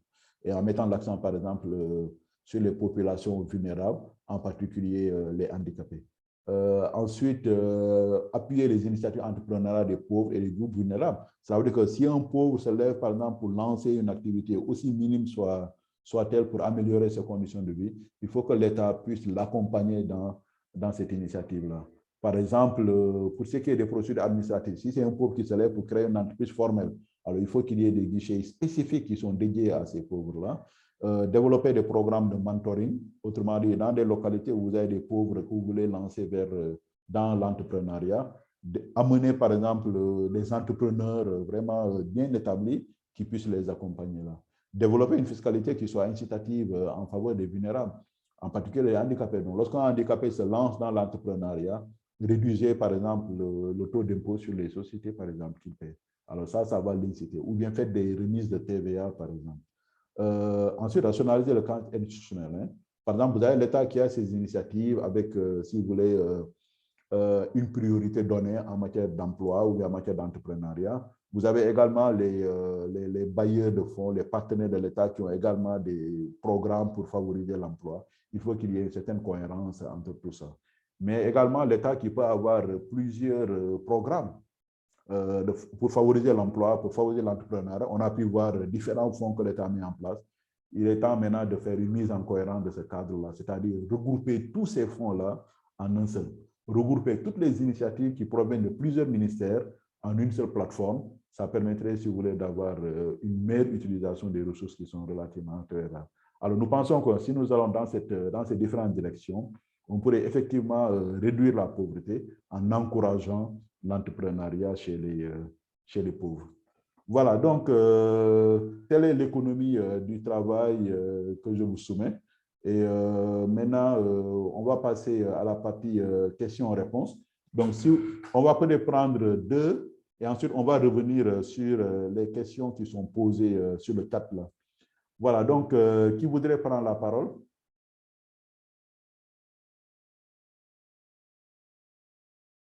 Oui, qui voudrait prendre la parole?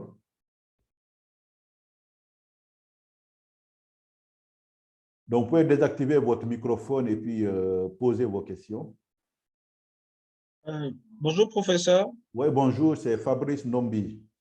Oui, professeur, merci vivement pour cette présentation. J'ai beaucoup appris de cette présentation, aussi bien d'un point de vue méthodologique que d'un point de vue factuel. Professeur, ma petite préoccupation réside un peu au niveau des bases de données, parce que j'ai cru comprendre que vous avez mobilisé des données qui proviennent de plusieurs bases. Et ma question, c'est celle de savoir comment est-ce que vous avez fait pour combiner les données qui émanent de GEM pour l'entrepreneuriat et les données qui émanent d'une autre base qui vous ont permis de construire votre indicateur multidimensionnel de la pauvreté? Ça, c'est la première question. Et puis la deuxième, ce n'est pas tellement une préoccupation, mais je voudrais tout simplement que vous puissiez revenir un peu plus sur le modèle Two-Stage Probit Least Square, parce que pour moi, c'est une découverte. Voilà quelques préoccupations après avoir suivi cette présentation de très haute facture. Merci, professeur. Voilà, merci beaucoup Fabrice pour ces 2 points fort intéressants. D'abord, pour ce qui est des bases de données, peut-être la première chose à dire, c'est effectivement, on a utilisé plusieurs bases dans le cadre de ce travail-là. Par exemple, vous avez pu voir GEM, Global Entrepreneurship Monitor. Vous avez pu voir World Bank Enterprise Survey, donc les données d'enquête de la Banque mondiale sur les entreprises qui existent presque pour tous les pays du monde là, bon, surtout le monde en développement. Et vous avez pu voir l'enquête sur les ménages, EHCVM, enquête harmonisée sur les conditions de vie des ménages. Donc, au total, 3 bases de données là. Maintenant, qu'est-ce que j'ai fait de ces bases de données? Vous allez voir que, essayez de voir là où j'ai utilisé ces bases-là. Quand il s'agit de faire l'économétrie, calculer les listes de pauvreté, ensuite faire les études économétriques là, j'ai utilisé EHCVM, à savoir l'enquête sur les ménages. Maintenant, quand vous avez cette base d'enquête-là, vous avez, comme toute base d'enquête des ménages, vous avez une partie ménage et une partie individu. Alors, j'ai utilisé les deux dans certains cas pour pouvoir faire le travail-là. Par exemple, pour parler non seulement de l'économétrie modélisée, mais également amener quelques statistiques descriptives, etc. Maintenant, où est-ce que j'ai amené Enterprise Survey? Parce que là, j'ai voulu répondre à la question de savoir quelles sont les contraintes à l'entrepreneuriat dans ce pays-là. Ça, c'est une information quand même importante dans ces discussions. Mais malheureusement, je ne l'ai pas dans la base de données principale des enquêtes des ménages. Alors, qu'est-ce que je fais? J'ai cherché une base additionnelle qui me donne cette information-là. Donc, ça, c'est permis. Et autre chose aussi, lorsque vous parlez d'entrepreneuriat, il y a cette idée maintenant d'esprit entrepreneurial. Autrement dit, quel est le rapport que la population a avec l'entrepreneuriat? Est-ce qu'on a, par exemple, ce risque qui est associé à l'entrepreneuriat? Est-ce qu'on croit en soi lorsqu'il s'agit de se lancer dans l'entrepreneuriat? Est-ce qu'on a l'intention de se lancer dans l'entrepreneuriat? Suivi dans quelles conditions? Ça, c'est une question importante à laquelle il faut répondre lorsque vous parlez d'entrepreneuriat. Mais malheureusement, la base de données principale, l'enquête des ménages, n'a pas cette information. Alors, qu'est-ce que je fais? Je vais chercher cette information ailleurs. Alors, je vais regarder, par exemple, Global Entrepreneurship Monitor, qui me donne cette information-là. Je ne sais pas, peut-être qu'on aurait pu convoquer même une autre base de données qui pourrait, par exemple, nous donner des informations qui peuvent être pertinentes du point de vue, par exemple, la pauvreté, il y a peut-être combien là? Il y a 10 ans peut-être au Sénégal, en 2011. Si je voulais savoir, par exemple, comparer les profils de pauvreté d'aujourd'hui et le profil de pauvreté il y a 10 ans, j'aurais pu convoquer une autre base de données qui est l'ESPS, Enquête sur la pauvreté au Sénégal, la version 2 de 2011. Vous voyez que dans ce cas, ce serait une nouvelle base de données que j'utilise là. Donc, ça veut dire qu'il est possible de convoquer ces bases de données, mais généralement, comment vous les faites? C'est lorsque vous cherchez à renseigner un phénomène que vous ne retrouvez pas dans votre base principale. Alors là, vous allez ailleurs pour pouvoir le chercher. Mais généralement, si c'est la partie économétrique, souvent vous utilisez une seule base pour pouvoir construire vos informations là. Maintenant, je vais revenir sur ce modèle-là que j'avais présenté. Par exemple, attendez, c'est ce modèle-là. Voilà, Two-Stage Probit Least Square. Donc, l'idée, c'est quoi ici, là? C'est que, généralement, quand vous avez le double moins de carré, si vous voulez. Mais dans ce double moins de carré-là, c'est que vous avez ici un modèle à équation simultanée. Et dans ce modèle à équation simultanée, qu'est-ce qu'on a? De façon générale, vous avez deux variables expliquées. Par exemple, vous avez Y1 et Y2. Maintenant, vous dites Y1 explique Y2, Y2 explique Y1. Là, vous dites, par exemple, la pauvreté explique l'entrepreneuriat. En retour, l'entrepreneuriat explique la pauvreté. Donc, vous avez deux variables endogènes ici. Ça veut dire que vous allez développer deux équations. Dans la première équation, Y1 va dépendre de Y2, ou bien la pauvreté va dépendre de l'entrepreneuriat. Dans la deuxième équation, l'entrepreneuriat va dépendre de la pauvreté avec les variables de contrôle. Maintenant, si c'est le modèle d'équation simultanée standard, généralement, les variables expliquées ici, c'est les variables qui sont continues. Continues, hein. Par exemple, le revenu, le PIB, etc. C'est les variables qui sont continues. Mais ici, le cas spécifique que nous avons ici, une des variables est continue, à savoir la pauvreté ici, bon, même si elle est censurée, mais elle est continue quand même. Mais l'entrepreneuriat, c'est une variable qui est discrète ici. Vous ne pouvez pas appliquer les approches traditionnelles qui vont considérer ces variables comme étant continues ici. D'accord? Donc, vous allez plutôt, pour la deuxième équation, l'entrepreneuriat qui dépend de la pauvreté. La variable entrepreneuriale est discrète ici, donc 0 et 1.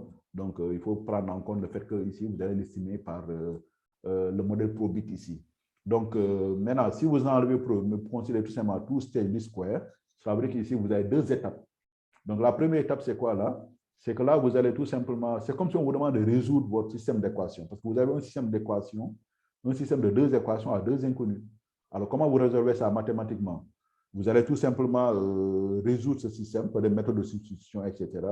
Et ensuite, quand vous l'aurez fait, vous allez avoir, si vous voulez, la solution à Y1 et la solution à Y2. Ça, c'est la première étape.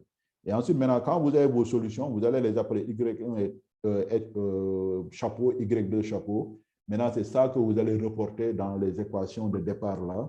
Donc, ces variables qui sont prédites là. Ça, c'est la deuxième étape, si vous voulez. Là. Donc, c'est comme si vous avez une endogénéité ici. Alors, vous corrigez l'endogénéité à la première étape. Donc, c'est le premier stage là. Deuxième stage, une fois que vous épurez ces variables composantes aléatoires qui en fait, par exemple, des variables endogènes. Alors, deuxième étape maintenant, là, vous allez amener ces variables qui sont épurées de leur partie aléatoire. D'accord? C'est un peu l'idée générale aussi que vous avez derrière les modèles à variables instrumentales hein, qui corrigent ces questions d'endogénéité. Donc, peut-être je vous suggérerais de regarder davantage bon, le papier de Madala qui a vraiment introduit cela au départ, mais surtout le papier de Kesch qui est allé beaucoup plus loin dans l'exposé là. Donc, pour avoir vraiment des informations additionnelles. Merci beaucoup, professeur. Merci Fabrice. Une autre intervention et après je vais revenir sur le chat là. Intervention orale. Bonjour, professeur. Oui, c'est Prince Ondongo, c'est ça? C'est Prince Ondongo, professeur. Voilà, merci je beaucoup, prends professeur. Prince, après je prends Annick qui avait levé la main. Après, je vais aller au slide, au chat. Allez-y.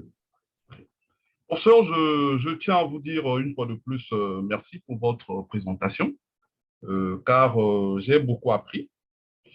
Mais, professeur, je n'arrive pas à bien appréhender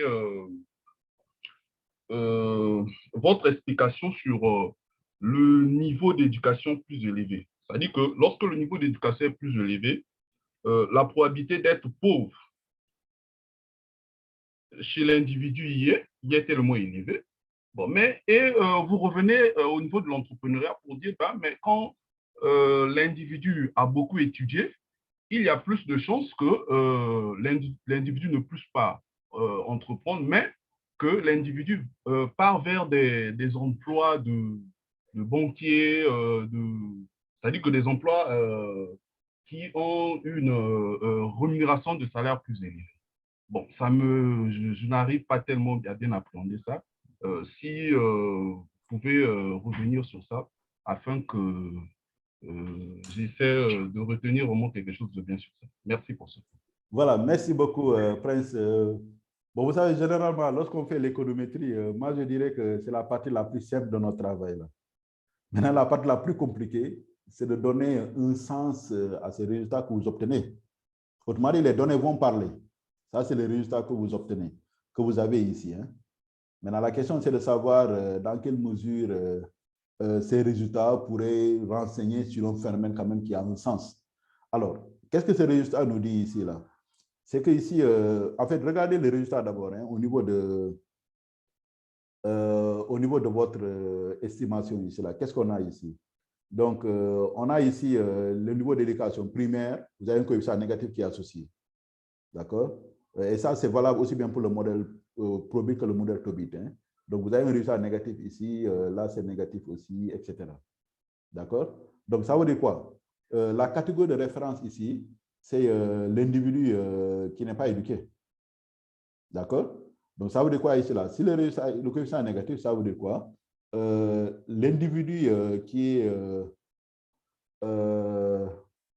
autrement dit, la probabilité d'être pauvre ici, donc ça va diminuer ici.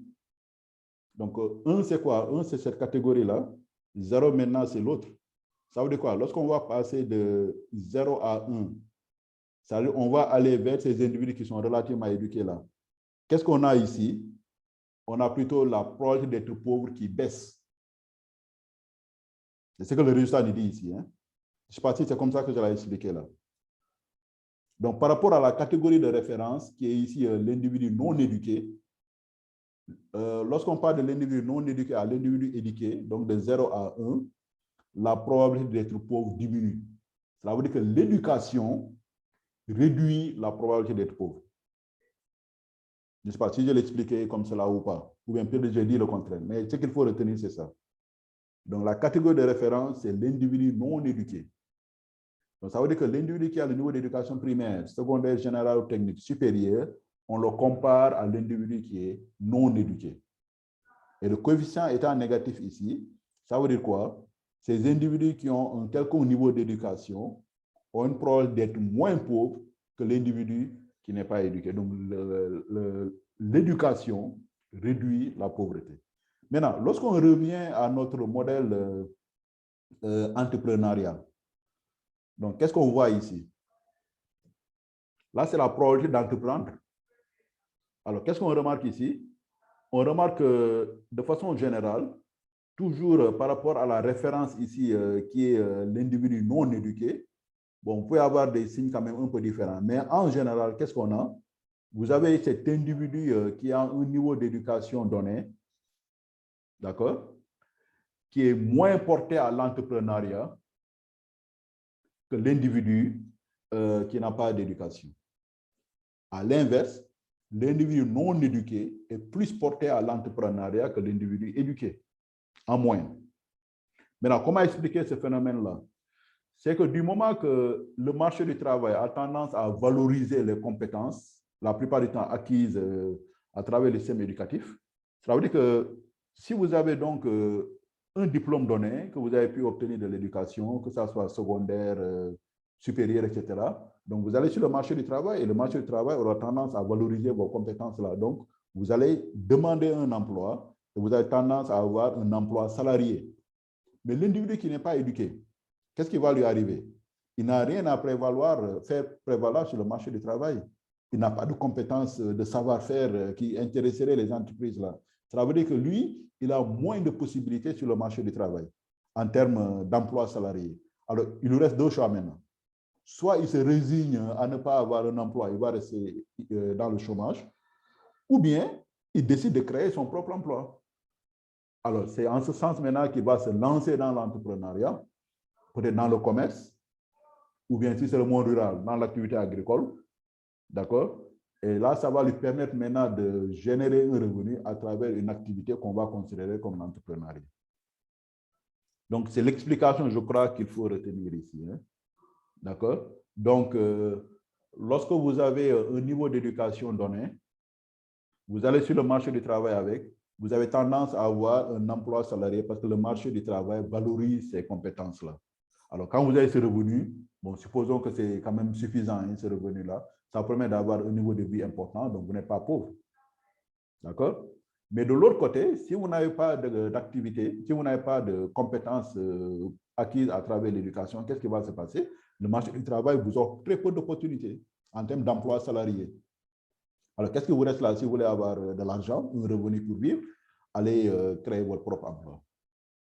D'accord? Donc, si vous êtes dans le milieu rural, c'est peut-être les activités rurales. Hein, peut-être vous allez vous lancer dans l'activité agricole ou bien dans les activités de services telles que menuiserie, etc. Regardez la plupart de nos menuisiers dans nos quartiers ou bien dans les milieux ruraux. Généralement, c'est des gens qui ne sont pas allés trop loin à l'école. D'accord? Parce qu'ils n'ont pas eu cette capacité qui leur permettrait d'avoir un emploi salarié peut-être dans les banques ou bien ailleurs. Alors, la seule solution qui leur reste pour ne pas rester dans le chômage, c'est de créer leur propre emploi. Là. Donc, je pense que l'idée, c'est ça. Hein, c'est ce qu'il faut retenir là. Peut-être que je n'ai pas bien expliqué quand je présente les résultats la première fois, mais l'idée, c'est ça. Hein.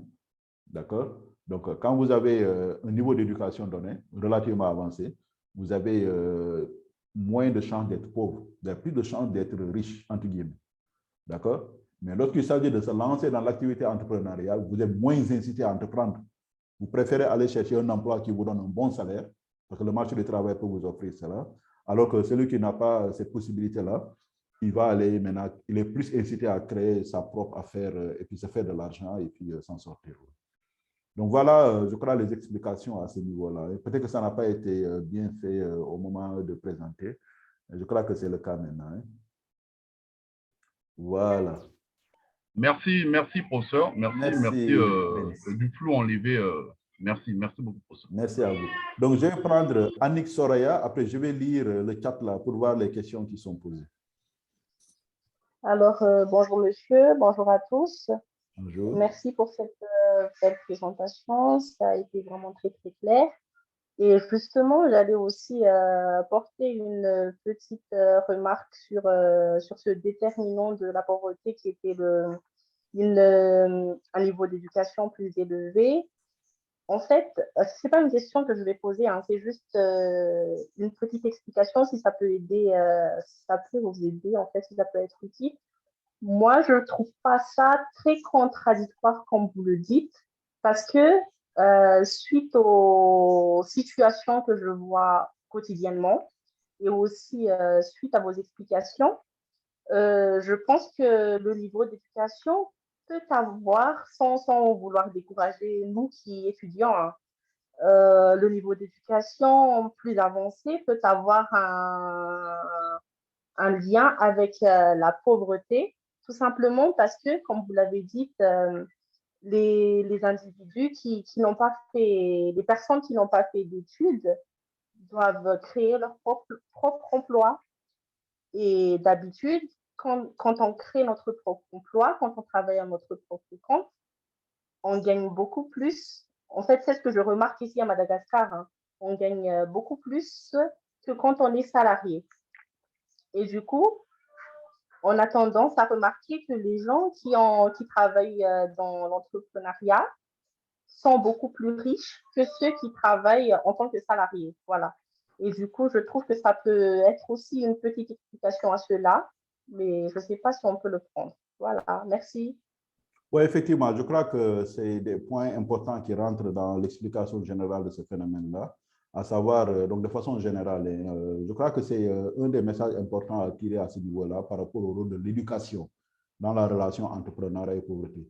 Donc, ce qu'on a montré d'abord, c'est que si vous avez un niveau d'éducation relativement important, vous avez moins de chances d'être pauvre. L'explication est simple, hein, c'est que le niveau d'éducation, c'est tout simplement un capital que vous allez vendre sur le marché de l'emploi. Et puis le marché de l'emploi ou le marché du travail a tendance à valoriser ses compétences. Donc vous avez plus de chances d'avoir un emploi par rapport à quelqu'un qui n'est pas éduqué, qui vient presque les mains vides sur le marché du travail. Donc vous avez donc la chance d'avoir un emploi salarié, un revenu, bon, entre guillemets, relativement décent. Alors là, ça vous permet de vivre, donc de ne pas être dans la pauvreté là, par rapport à quelqu'un qui, par définition, n'a rien à prouver sur ce marché-là. Maintenant, de l'autre côté, lorsqu'il s'agit maintenant de l'entrepreneuriat, c'est que vous, par exemple, qui avez ce niveau éducatif avancé, vous avez pu donc avoir un emploi salarié. Bon, vous dites, bon, à quoi bon aller créer un emploi ou bien à quoi bon aller créer une entreprise, puisque j'ai déjà un revenu qui me permet de m'en sortir là. Mais celui qui n'a pas cette capacité, ces compétences éducatives, mais c'est évident que c'est quelqu'un qui ne pourra pas avoir cet emploi-là. Alors, qu'est-ce qui va lui rester là pour pouvoir vivre, avoir un revenu? Soit il est au chômage, il va rester au chômage en attendant d'avoir cet emploi salarié, peut-être qu'il ne viendra jamais, ou bien sortir carrément du marché du travail, devenir inactif, ne plus chercher un emploi, ou bien s'adonner à l'entrepreneuriat. C'est-à-dire développer une activité aussi minime soit-elle, pour pouvoir générer un revenu et puis s'en sortir, pouvoir vivre si vous voulez. Alors, vous verrez qu'on a beaucoup parlé de l'entrepreneuriat de subsistance. C'est qu'en général, ces pauvres-là sont plus poussés vers ce type d'entrepreneuriat. Entrepreneuriat de nécessité, entrepreneuriat de subsistance, etc. D'accord? Et ce qu'on a pu montrer, c'est qu'effectivement, avec notre modèle à équation simultanée qui tient compte du profit là, c'est qu'une fois qu'ils s'adonnent à l'entrepreneuriat, par rapport à l'option où il devait être dans le chômage ou bien être inactif, il peut générer un revenu et donc améliorer ses conditions de vie. Et comme Annick l'avait dit, c'est que vous verrez que dans beaucoup de pays, l'entrepreneuriat peut réussir à tel point qu'il peut vous générer un revenu plus élevé que le revenu salarial. Alors, dans ce cas, si vous êtes dans l'entrepreneuriat, vous avez un niveau de bien-être qui peut être plus élevé que beaucoup de salariés sur le marché du travail. D'accord? Donc, je crois que c'est comme ça, de façon générale, qu'il faut comprendre cette relation-là. Bon, pour les autres, si vous avez des questions et que vous voulez intervenir, juste levez la main. Hein, en attendant que je regarde le chat là. Par exemple, Nias a dit, avez-vous pris en compte la dimension entrepreneuriale dans le secteur informel, surtout dans nos pays dominés par ce secteur? Non, bon, la question informelle est quand même très importante, parce que vous verrez que la plupart des activités entrepreneuriales, surtout des pauvres, parce qu'on a parlé de quoi? On a parlé du commerce, on a parlé des activités agricoles. Vous verrez que la plupart du temps échappent à la régulation de l'État. Par exemple, au paiement d'impôts ou à la taxe, ou bien le fait d'être enregistré officiellement, d'avoir votre numéro d'identification fiscale, la tenue de compte, d'état financier, etc. Vous verrez que la plupart du temps, c'est informel. Et effectivement, lorsqu'il faut aller dans le sens d'encourager même ces entrepreneurs pauvres, une des recommandations, ce serait tout simplement d'avoir un traitement administratif qui puisse être relativement favorable. Parce que j'ai parlé d'avoir, par exemple, un guichet unique de création d'entreprise qui va plutôt favoriser ou bien alléger les procédures, les rendre beaucoup plus incitatives pour les groupes plus vulnérables qui sont plus touchés par la pauvreté, à savoir les handicapés, par exemple. Mais sinon, l'information informelle, bon, ça, on n'a pas pu l'avoir dans la base. Donc, il était difficile à un moment donné, lorsqu'on caractérisait le profil de pauvreté, le profil d'entrepreneuriat des pauvres et des non-pauvres, de voir, par exemple, entre ces deux catégories, par exemple, l'entrepreneuriat des pauvres, est-il réellement informel? Est-il plus informel que formel? Vous verrez que généralement, la plupart de l'entrepreneuriat est informel. On vous dira, par exemple, plus de 80% de l'activité économique dans nos pays est informelle. Alors, on s'attend à avoir un chiffre plus élevé là. Mais la question, c'est de savoir, est-ce que c'est plus élevé dans l'entrepreneuriat des pauvres que l'entrepreneuriat des non-pauvres? Mais l'information n'était pas disponible. Hein. C'est pour ça qu'on n'a pas pu intégrer cela. Et pour Adjaratou Dianko qui dit une explication à ce que je viens de dire, si on prend l'entrepreneuriat des femmes, on constate que la majorité travaille dans l'informel. Oui, cause sont non scolarisées, d'où la nécessité de promouvoir la scolarisation des femmes. Oui, hein, effectivement, vous avez cette question de genre qui peut être relativement importante aussi. Parce que là, vous voyez que les femmes ont une probabilité plus élevée d'entreprendre que les hommes. Ça veut dire que s'il faut aller dans le sens de mettre en place des politiques publiques, dans le ciblage, il serait bien d'inclure cette dimension genre-là. Alors là, ça permettrait effectivement de toucher au problème là où il est peut-être beaucoup plus présent. Et donc, c'est gage de résultats quand même beaucoup plus importants. Par exemple, on a parlé de scolarisation. Donc, lorsqu'il faut insister, avoir des programmes, par exemple, développer l'entrepreneuriat à travers la scolarisation. Donc, ce qu'on a pu recommander, c'est d'intégrer l'entrepreneuriat dans le curriculum de formation, dans les syllabus, par exemple, dans les programmes scolaires. Il y a beaucoup de pays qui le font. Hein. Je ne sais pas si ça se fait à Madagascar ou bien dans les autres pays là, mais très tôt, on intègre cela dans le programme scolaire. Peut-être pas le primaire, mais au moins le secondaire général. Donc, introduire un module sur l'entrepreneuriat. Donc là, ça pourrait quand même faire naître ces talents cachés en matière d'entrepreneuriat. Parce que souvent, c'est des choses qui dorment en nous. Hein, et le système éducatif a souvent vocation à faire réveiller cela. Maintenant, pour Suzanne, je crois, concernant les implications et recommandations, est-ce que vous prévoyez une suite ou un autre travail pour guider la mise en œuvre de programmes entrepreneuriat dans les programmes scolaires? Bon, vous savez, en tant que chercheur, nous, on se limite souvent à la réflexion, on sort les résultats et on en déduit des implications. Par exemple, du point de vue de la politique économique, comment on doit s'y prendre là, à la lumière de nos résultats. Alors là, on va faire des recommandations qu'on va mettre maintenant sur la table du décideur. D'accord? Et maintenant, c'est le décideur qui va arriver. Voilà. Mettre un programme entrepreneuriat dans le programme, dans l'enseignement scolaire. Oui, on va le faire là. Maintenant, comment on va s'y prendre? Bon, là, le chercheur ne peut pas dire grand-chose là. D'accord? Par exemple, est-ce qu'on va amener un cours sur, qui va s'appeler entrepreneuriat, au même titre que vous avez un cours sur sciences de la vie et de la terre, mathématiques, sciences physiques, peut-être sciences de l'entrepreneuriat, d'accord, ou bien économie de l'entrepreneuriat. Bon, ça, c'est une réflexion qui sera menée après. Mais nous cherchons à les convaincre de faire cela. À lui, d'accord, on va le faire, on sait que d'après vos résultats, ça peut changer la donne. Alors, comment on va s'y prendre? Alors, ils vont se retrouver, et peut-être on peut nous appeler pour venir démontrer davantage nos résultats. Mais quand il s'agit de définir un programme spécifique, avec des objectifs, avec des moyens, avec un plan d'action, bon, ça, c'est vraiment une autre manche, quoi. D'accord? Mais nous, au moins, notre travail se limite à ça. Maintenant, pour Surjai qui dit, vous voulez savoir sur quelle base vous avez posé les CI, les indicateurs de pauvreté multidimensionnelle. Autrement dit, les CI sont subjectifs. Qu'est-ce qui motive l'utilisation de l'éducation? Bon, d'accord, c'est deux questions. Hein. Bon, souvent, il y a des programmes que vous pouvez développer pour pouvoir sortir ces CI-là. D'accord? Effectivement, il y a une certaine dose de subjectivité. Hein. Bon, si vous voulez, c'est quand même très proche des seuils que vous définissez en matière de pauvreté monétaire. Là.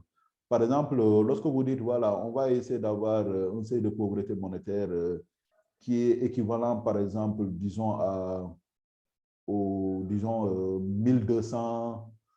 Bon, par exemple, si vous prenez la Banque mondiale, par exemple, le seuil de, par exemple, de $2 PPA par jour, comment c'est défini? Donc, même au niveau national aussi, vous avez des seuils de consommation par tête des ménages ajustés peut-être de 400 francs par jour. Là. Ça veut dire qu'un individu, pour qu'il puisse vivre décemment, il lui faut 400 francs au minimum par jour. Et vous agrégez ça maintenant à l'échelle des ménages, ça vous donne le seuil de pauvreté de ce ménage. Maintenant, l'idée, c'est quoi? Comment ce montant-là est obtenu? Puisqu'on parle de consommation, on parle de l'idée de combien nous faut-il, par exemple, pour pouvoir vivre décemment? Quel est le minimum là? Maintenant, ce minimum, il varie d'un pays à l'autre, hein, parce que tous les pays n'ont pas le même seuil de pauvreté là, si vous voulez. Là. Donc, on va dire, par exemple, si c'est pour manger, on va dire, par exemple, il nous faut tel nombre de calories. Et pour avoir tel nombre de calories, peut-être 1200 calories par jour ou bien 1800 calories par jour, on va dire, par exemple, voici les fruits et légumes et autres choses que vous allez consommer. Et ensuite, on va voir peut-être les nourritures les plus fréquemment consommées chez vous. On va voir le panier, définir un panier de consommation de façon à ce que dans ce panier, vous avez le nombre d'aliments qui vous permet tout simplement d'avoir ce minimum de calories-là. Et ensuite, vous utilisez les prix pour dire, par exemple, si vous avez mis 1 kg de riz, c'est combien 1 kg de riz? Vous avez mis peut-être 250 grammes de viande, il faut combien? Combien il faut pour avoir cela en termes monétaires? Alors, vous traduisez ce panier quantitatif en termes monétaires en utilisant les prix-là. Alors, c'est ce minimum maintenant que vous allez utiliser comme étant le C. Maintenant, c'est la même approche qui est considérée ici où vous dites, par exemple, bon, lorsqu'il s'agit, par exemple, d'éducation, par exemple, quand on va dire que vous êtes pauvre en termes d'éducation, on va définir des seuils de privation. Et souvent, ces définitions maintenant peuvent être subjectives. Hein. Par exemple, lorsqu'on parle de retard scolaire, qui est une des composantes de la dimension éducation, quand est-ce qu'on considère que par rapport à cette dimension éducation, le ménage est pauvre par rapport à l'indicateur retard scolaire? Donc là, on va dire que peut-être 20%, si plus de 20% des enfants, ou bien si plus de la moitié des enfants a un retard scolaire au moins égal à 1 an, on va considérer que le ménage est pauvre à ce niveau-là. D'accord? Maintenant, il y a un peu de subjectivité dans ça. Hein? Ce qui fait que lorsque c'est défini, ce n'est pas le chercheur qui le définit dans son coin là, mais généralement, vous allez voir qu'au niveau national, il y a des efforts qui se font pour pouvoir harmoniser ces méthodes de calcul ou bien ces définitions de pauvreté, de façon à dire, voilà, voici par exemple les niveaux de pauvreté, les seuils qu'on va considérer pour chacun des indicateurs dans chacune des dimensions. Et ensuite, maintenant, si on va faire l'agrégation, voici par exemple la traduction globale pour dire que par exemple, c'est 42%. Quand vous avez un seuil de privation supérieur ou égal à 42%, alors vous êtes considéré comme pauvre en termes multidimensionnels. D'accord? Donc, il y a cet aspect subjectif qui est là, mais on ne voudrait pas laisser ça, si vous voulez, je veux dire, à la merci du seul chercheur, parce qu'il y a des années de robustesse qu'il faut faire après. Hein. Pour qu'à la moitié des enfants qui ont un retard d'au moins 1 an, Pourquoi pas, par exemple, 2/3 des enfants? Pourquoi pas tous les enfants? Pourquoi pas, par exemple, 1/3 des enfants, etc. Donc, ça veut dire que si dans le cadre de votre pays, vous avez, par exemple, ces réflexions qui se font à l'échelle, par exemple, du ministère ou bien à l'échelle de l'agence nationale qui est en charge de ces analyses sur la pauvreté-là, vous verrez que les standards quand même sont définis. Alors, ce qu'on vous demande, c'est tout simplement de vous en inspirer pour faire votre travail là. D'accord? Maintenant, qu'est-ce qui motive l'utilisation de l'équation simultanée au détriment des autres modèles? Question très intéressante, hein, parce que ce qu'on a ici, c'est quoi là? C'est que là, on considère deux phénomènes et on voit que chacun a un effet sur l'autre. D'accord? On voit que la pauvreté a un effet sur l'entrepreneuriat et à l'inverse, l'entrepreneuriat a un effet sur la pauvreté. Donc, quand vous avez ces relations bidirectionnelles, généralement, on vous demande de modéliser cela simultanément en tenant compte le caractère bidirectionnel. Et ça, c'est l'objet même des modèles à équation simultanée. D'accord? Bon, sinon, vous aurez pu modéliser séparément, mais ça, ce n'est pas recommandé. Non? Vous avez votre modèle, par exemple, de pauvreté qui est expliqué par l'entrepreneuriat et les autres. Ici, l'entrepreneuriat est endogène. D'accord? Vous pouvez dire, voilà, on va utiliser un modèle à équation simultanée pour régler le problème d'endogénéité là. Mais ce n'est pas suffisant. Parce que vous verrez que dans ce modèle même explicatif de l'entrepreneuriat, la pauvreté est également une variable explicative. D'accord? Ça veut dire que vous risquez de tourner en rond si vous voulez. D'accord? La pauvreté dépend de l'entrepreneuriat. L'entrepreneuriat est endogène en n'expliquant jamais la pauvreté. Mais la pauvreté dans l'entrepreneuriat est endogène aussi. Et ça dépend de l'entrepreneuriat aussi. Donc, pour éviter de tourner en rond, définissez juste votre modèle à équation simultanée où chacune de ces variables est expliquée par l'autre avec des contrôles que vous rajoutez là. D'accord? Voilà. Maintenant, bon, il y a Marc qui a posé une question, mais qui n'est plus là. Voilà, comment j'ai approché l'entrepreneuriat ici. Là. Bon, vous savez, dans votre base de données, regardez juste la variable ou bien les variables relatives au marché du travail, au statut d'occupation. D'accord? Donc, le marché du travail. Donc, vous verrez, par exemple, quand on va distinguer les différents statuts du marché du travail, on va commencer d'abord par la population active, qu'on va différencier de la population inactive. Donc, la population inactive, c'est généralement les gens qui sont hors du marché du travail. C'est peut-être qu'ils sont trop jeunes pour travailler ou bien ils sont trop vieux pour travailler. D'accord? Ou bien c'est des gens qui, à un moment donné, ne cherchent plus d'emploi, sont vraiment hors du marché du travail. Ça, c'est les inactifs. Bon, pour différentes raisons. Peut-être qu'ils sont découragés, peut-être parce qu'ils sont malades, peut-être parce qu'ils sont atteints d'une certaine infirmité. Mais dans tous les cas, ils ne travaillent pas, ils ne recherchent pas un emploi, donc ils sont sortis du marché du travail. Maintenant, ceux qui sont sur le marché du travail, ce qu'on appelle les actifs. Maintenant, ces actifs, maintenant, on va distinguer deux catégories d'abord. Première catégorie, ceux qui travaillent d'une façon ou d'une autre, occupés, et ceux qui sont au chômage, c'est-à-dire des gens qui ne travaillent pas, mais qui sont à la recherche d'emploi. Ça, c'est une première catégorie. Maintenant, l'autre catégorie de ceux qui travaillent, ceux qui ont une occupation. Ces gens, maintenant, c'est à ce niveau-là que vous allez distinguer les entrepreneurs et les travailleurs salariés, par exemple. Et dans la base, vous aurez comme information, par exemple, est-ce que vous êtes employeur, par exemple? D'accord? Ou bien, on pourra vous dire, dans votre activité, par exemple, quelle est votre position? Est-ce que vous êtes l'employeur? Donc, entrepreneur. Est-ce que vous êtes le propriétaire? Entrepreneur. Est-ce que vous êtes le manager? Ça aussi, on a considéré comme étant un entrepreneur. Parce que c'est quelqu'un qui présente les mêmes attributs que le propriétaire. Hein? Le propriétaire entrepreneur. D'accord? Parce qu'il a pouvoir de décision quant à la dynamique de la firme, de l'entrepreneuriat, etc. Donc là, on va le considérer. Maintenant, il y en a qui disent qu'ils travaillent à leur propre compte. On va considérer qu'ils sont effectivement, parce que ça, c'est l'autre emploi. On va les considérer comme étant des entrepreneurs. Également, vous avez ceux qui disent qu'ils sont le propre patron. On va considérer que c'est effectivement des entrepreneurs. Cela veut dire que lorsque vous allez regarder ce concept d'entrepreneur, vous verrez qu'il y a beaucoup de choses qui rentrent dedans. Et c'est à partir de ce moment que vous allez définir votre catégorie d'entrepreneur. Maintenant, à partir de ces définitions, donc on est arrivé à 44% de la population active qui est dans l'entrepreneuriat. Donc, soit c'est des gens qui travaillent à leur propre compte, soit c'est des gens qui disent être le propre patron, soit c'est des gens qui ont créé leur propre entreprise, qui en sont les propriétaires, mais ou bien c'est les managers. Autrement dit, c'est les gens qui n'ont pas créé la structure, qui n'ont pas envie de se lancer dans l'entrepreneuriat, mais ils ont toutes les prérogatives de l'entrepreneur, du propriétaire. C'est les gens qui sont à la tête, le manager principal, le directeur principal, parce que là, des décisions qu'il prend, c'est des décisions qui vont dans le sens de la survie ou de la vie de la structure. D'accord? Donc, quand vous regardez la littérature, vous avez différentes approches, hein, et ce n'est pas de là que vous vous inspirez pour, à partir des informations disponibles dans la base, de pouvoir identifier vos entrepreneurs.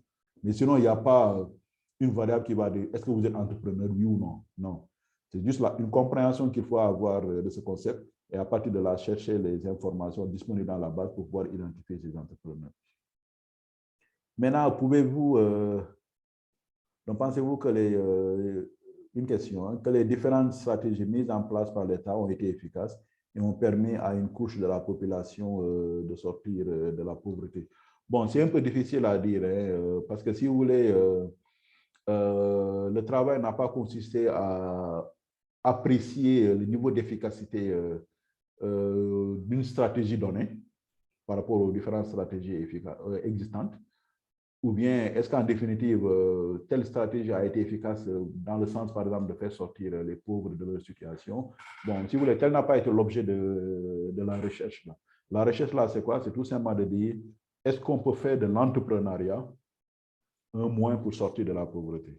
Maintenant, s'il y avait des cas anecdotiques, effectivement, qui montraient qu'il y a telle initiative qui a été lancée par l'État dans tel domaine et qui a permis, chiffre à l'appui, avec une étude sérieuse pour montrer qu'effectivement, il y a telle centaine ou bien des milliers de personnes qui sont sorties de la pauvreté du fait de ça, ça, on aurait pu en parler. Mais à mon sens, non, hein, parce qu'il n'y a pas d'études spécifiques pour pouvoir aller dans ce sens-là. Alors, nous, on se limite juste à la question qu'on se pose. Est-ce que la pauvreté incite à l'emploi? Est-ce que la pauvreté incite à l'entrepreneuriat? À l'inverse, est-ce que l'entrepreneuriat permet aux pauvres de sortir de la pauvreté? Alors, la réponse est oui à ces deux questions. D'accord? Bon, maintenant, après, quand vous aurez vos résultats, vous allez sortir des recommandations. Hein. Vous allez faire une appréciation des politiques que vous avez donc faites avant. Et après avoir obtenu des résultats, vous dites tout simplement, qu'est-ce qu'on peut faire par rapport aux stratégies existantes là? Par exemple, ce qu'on peut faire, c'est ce qu'on a donné comme recommandation. Hein, à savoir créer ce cadre harmonisé qui permet de rationaliser les interventions publiques en matière d'entrepreneuriat et de pauvreté. Pourquoi avoir des stratégies séparées là? Nos résultats ont montré une certaine synergie entre les deux dynamiques de pauvreté et d'entrepreneuriat. Alors, développons des stratégies qui mettent en valeur cette synergie-là. D'accord? Donc, c'est tout ce que vous pouvez faire comme recommandation. Hein. Maintenant, une autre question, dans l'optique multidimensionnelle de la pauvreté, il y a l'état d'esprit. Quels peuvent être les déterminants? Oui, vous savez, effectivement, l'état d'esprit, il est important. Hein. Je crois que ça peut rentrer même dans la conception de capabilities, là, de scène. Autrement dit, l'ensemble de ces aptitudes qui vous rendent, par exemple, capable de pouvoir fonctionner normalement dans la société. Là. Donc, ça peut aller même au-delà de... Ou même, c'est peut-être un des aspects de la pauvreté multidimensionnelle. Mais dans tous les cas, c'est un phénomène qui peut être important. Mais vous savez, quand vous faites un travail économétrique, par définition, vous travaillez avec des variables chiffrées, des phénomènes chiffrés. Mais l'état d'esprit, souvent, il est difficile de le modéliser, là, ou bien tout simplement d'arriver à une variable qui le capte de façon satisfaisante pour pouvoir l'intégrer là.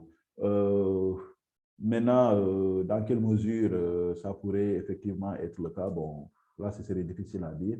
Peut-être dans la discussion générale, on pourrait dire que oui, l'état d'esprit quand même est important, parce que peut-être le système éducatif pourrait contribuer même à façonner cet état d'esprit-là qui va vous amener à être entreprenant peut-être et donc à sortir de la pauvreté. Mais peut-être que le système éducatif souvent peut ne pas marcher pour tout le monde.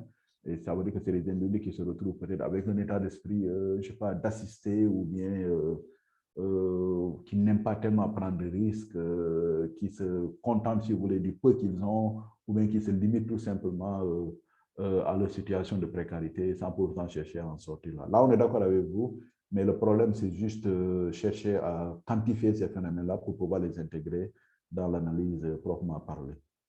Voilà, c'était là pour les questions sur le chat là. Maintenant, est-ce qu'on peut avoir une ou deux interventions peut-être orales et puis on va s'arrêter là?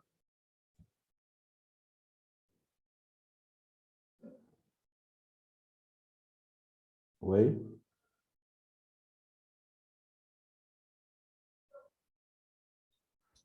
Bon, d'accord. Donc, je pense qu'on pourrait s'arrêter là parce qu'on a pris à peu près un peu moins de 2 heures. Bon, j'espère que effectivement cette présentation vous a été utile parce que si vous voulez, l'objectif ici est double, hein. C'est d'une part de vous exposer un travail de recherche pour que vous puissiez apprécier et voir comment la recherche a été conduite, d'accord? Quelles sont les questions de recherche, comment la question est née, quelles sont les approches méthodologiques développées pour pouvoir répondre à cette question, quels sont les résultats qu'on a pu obtenir, comment on les a rationalisés, et puis qu'est-ce qu'on tire de ces résultats en termes d'implication. Parce que ça, c'est vraiment une recherche empirique, hein, une recherche quand même très pratique là. Donc, il prend une question pratique et qui amène la machine de recherche pour essayer de trouver des réponses. Donc, vous serez amené à faire des choses similaires en tant que chercheur, là. Donc, l'idée, c'est que si quelqu'un vient présenter ce travail-là, je crois qu'au fur et à mesure que vous regardez ce type de travail qui est fait par beaucoup de gens là, ça vous familiarise davantage avec le processus. Et puis, demain, vous devez pouvoir faire ce travail-là de façon en toute confiance, là. Maintenant, l'autre finalité, c'est de dire, on va amener des thématiques qu'on va vous présenter, des thématiques qui sont pertinentes dans un contexte donné. Peut-être que ça peut vous inspirer pour reprendre la même thématique, la même problématique chez vous. Mais je suis sûr que la même problématique se pose chez vous. La problématique de la pauvreté.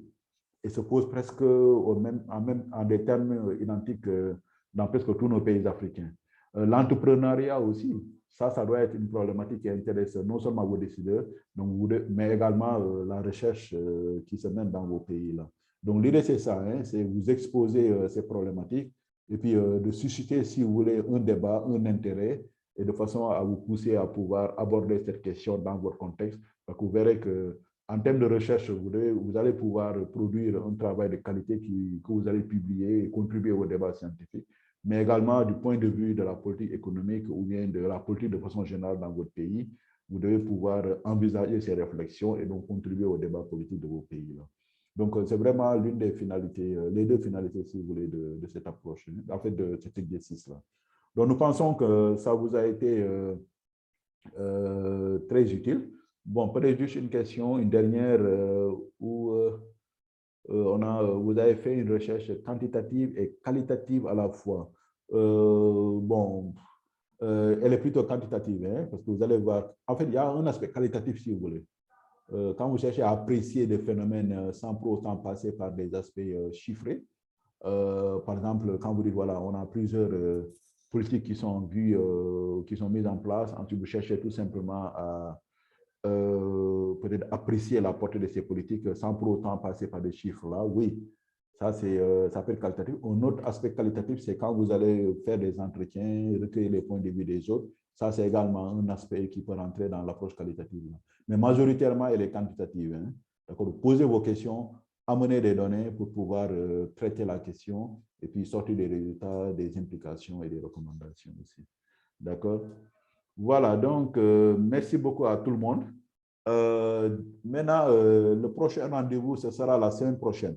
Donc, j'ai un collègue togolais, bon, qui est agrégé récemment, l'année dernière, je crois, du CAMES. J'ai pu échanger avec lui hier, donc je lui ai proposé de venir présenter un de ses travaux de recherche. Donc, il est prêt à le faire, hein. Donc, ça sera le samedi prochain. Je vais envoyer un message peut-être ce week-end ou bien en début de semaine prochaine pour vous en faire part et partager les liens. En fait, c'est le même lien, hein, le même lien Zoom là, qu'on va utiliser pour l'écouter. Ensuite, il va parler des investissements directs étrangers, dans quelle mesure ils peuvent favoriser la participation des économies africaines aux chaînes de valeur internationales. D'accord? Donc, IDE et chaîne de valeur globale.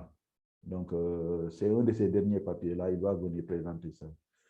Voilà, merci à vous. Donc, peut-être juste, oui, Nathalie, vous avez levé la main et vous avez baissé la main. C'est bon?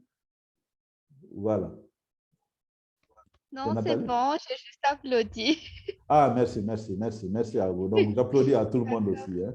Donc, ce que je vais faire, c'est partager la vidéo que je viens, en fait, qui est là. J'ai enregistré tout ça. Donc, comme on fait d'habitude, je vais poster ça sur YouTube. Et puis, j'ai partagé la vidéo, peut-être, j'ai partagé le lien avec vous par email. Dans ce cas, vous allez voir la présentation sur YouTube. Ça permet de revenir là-dessus, peut-être pour revoir certains aspects qui pourraient vous être très utiles. Voilà, donc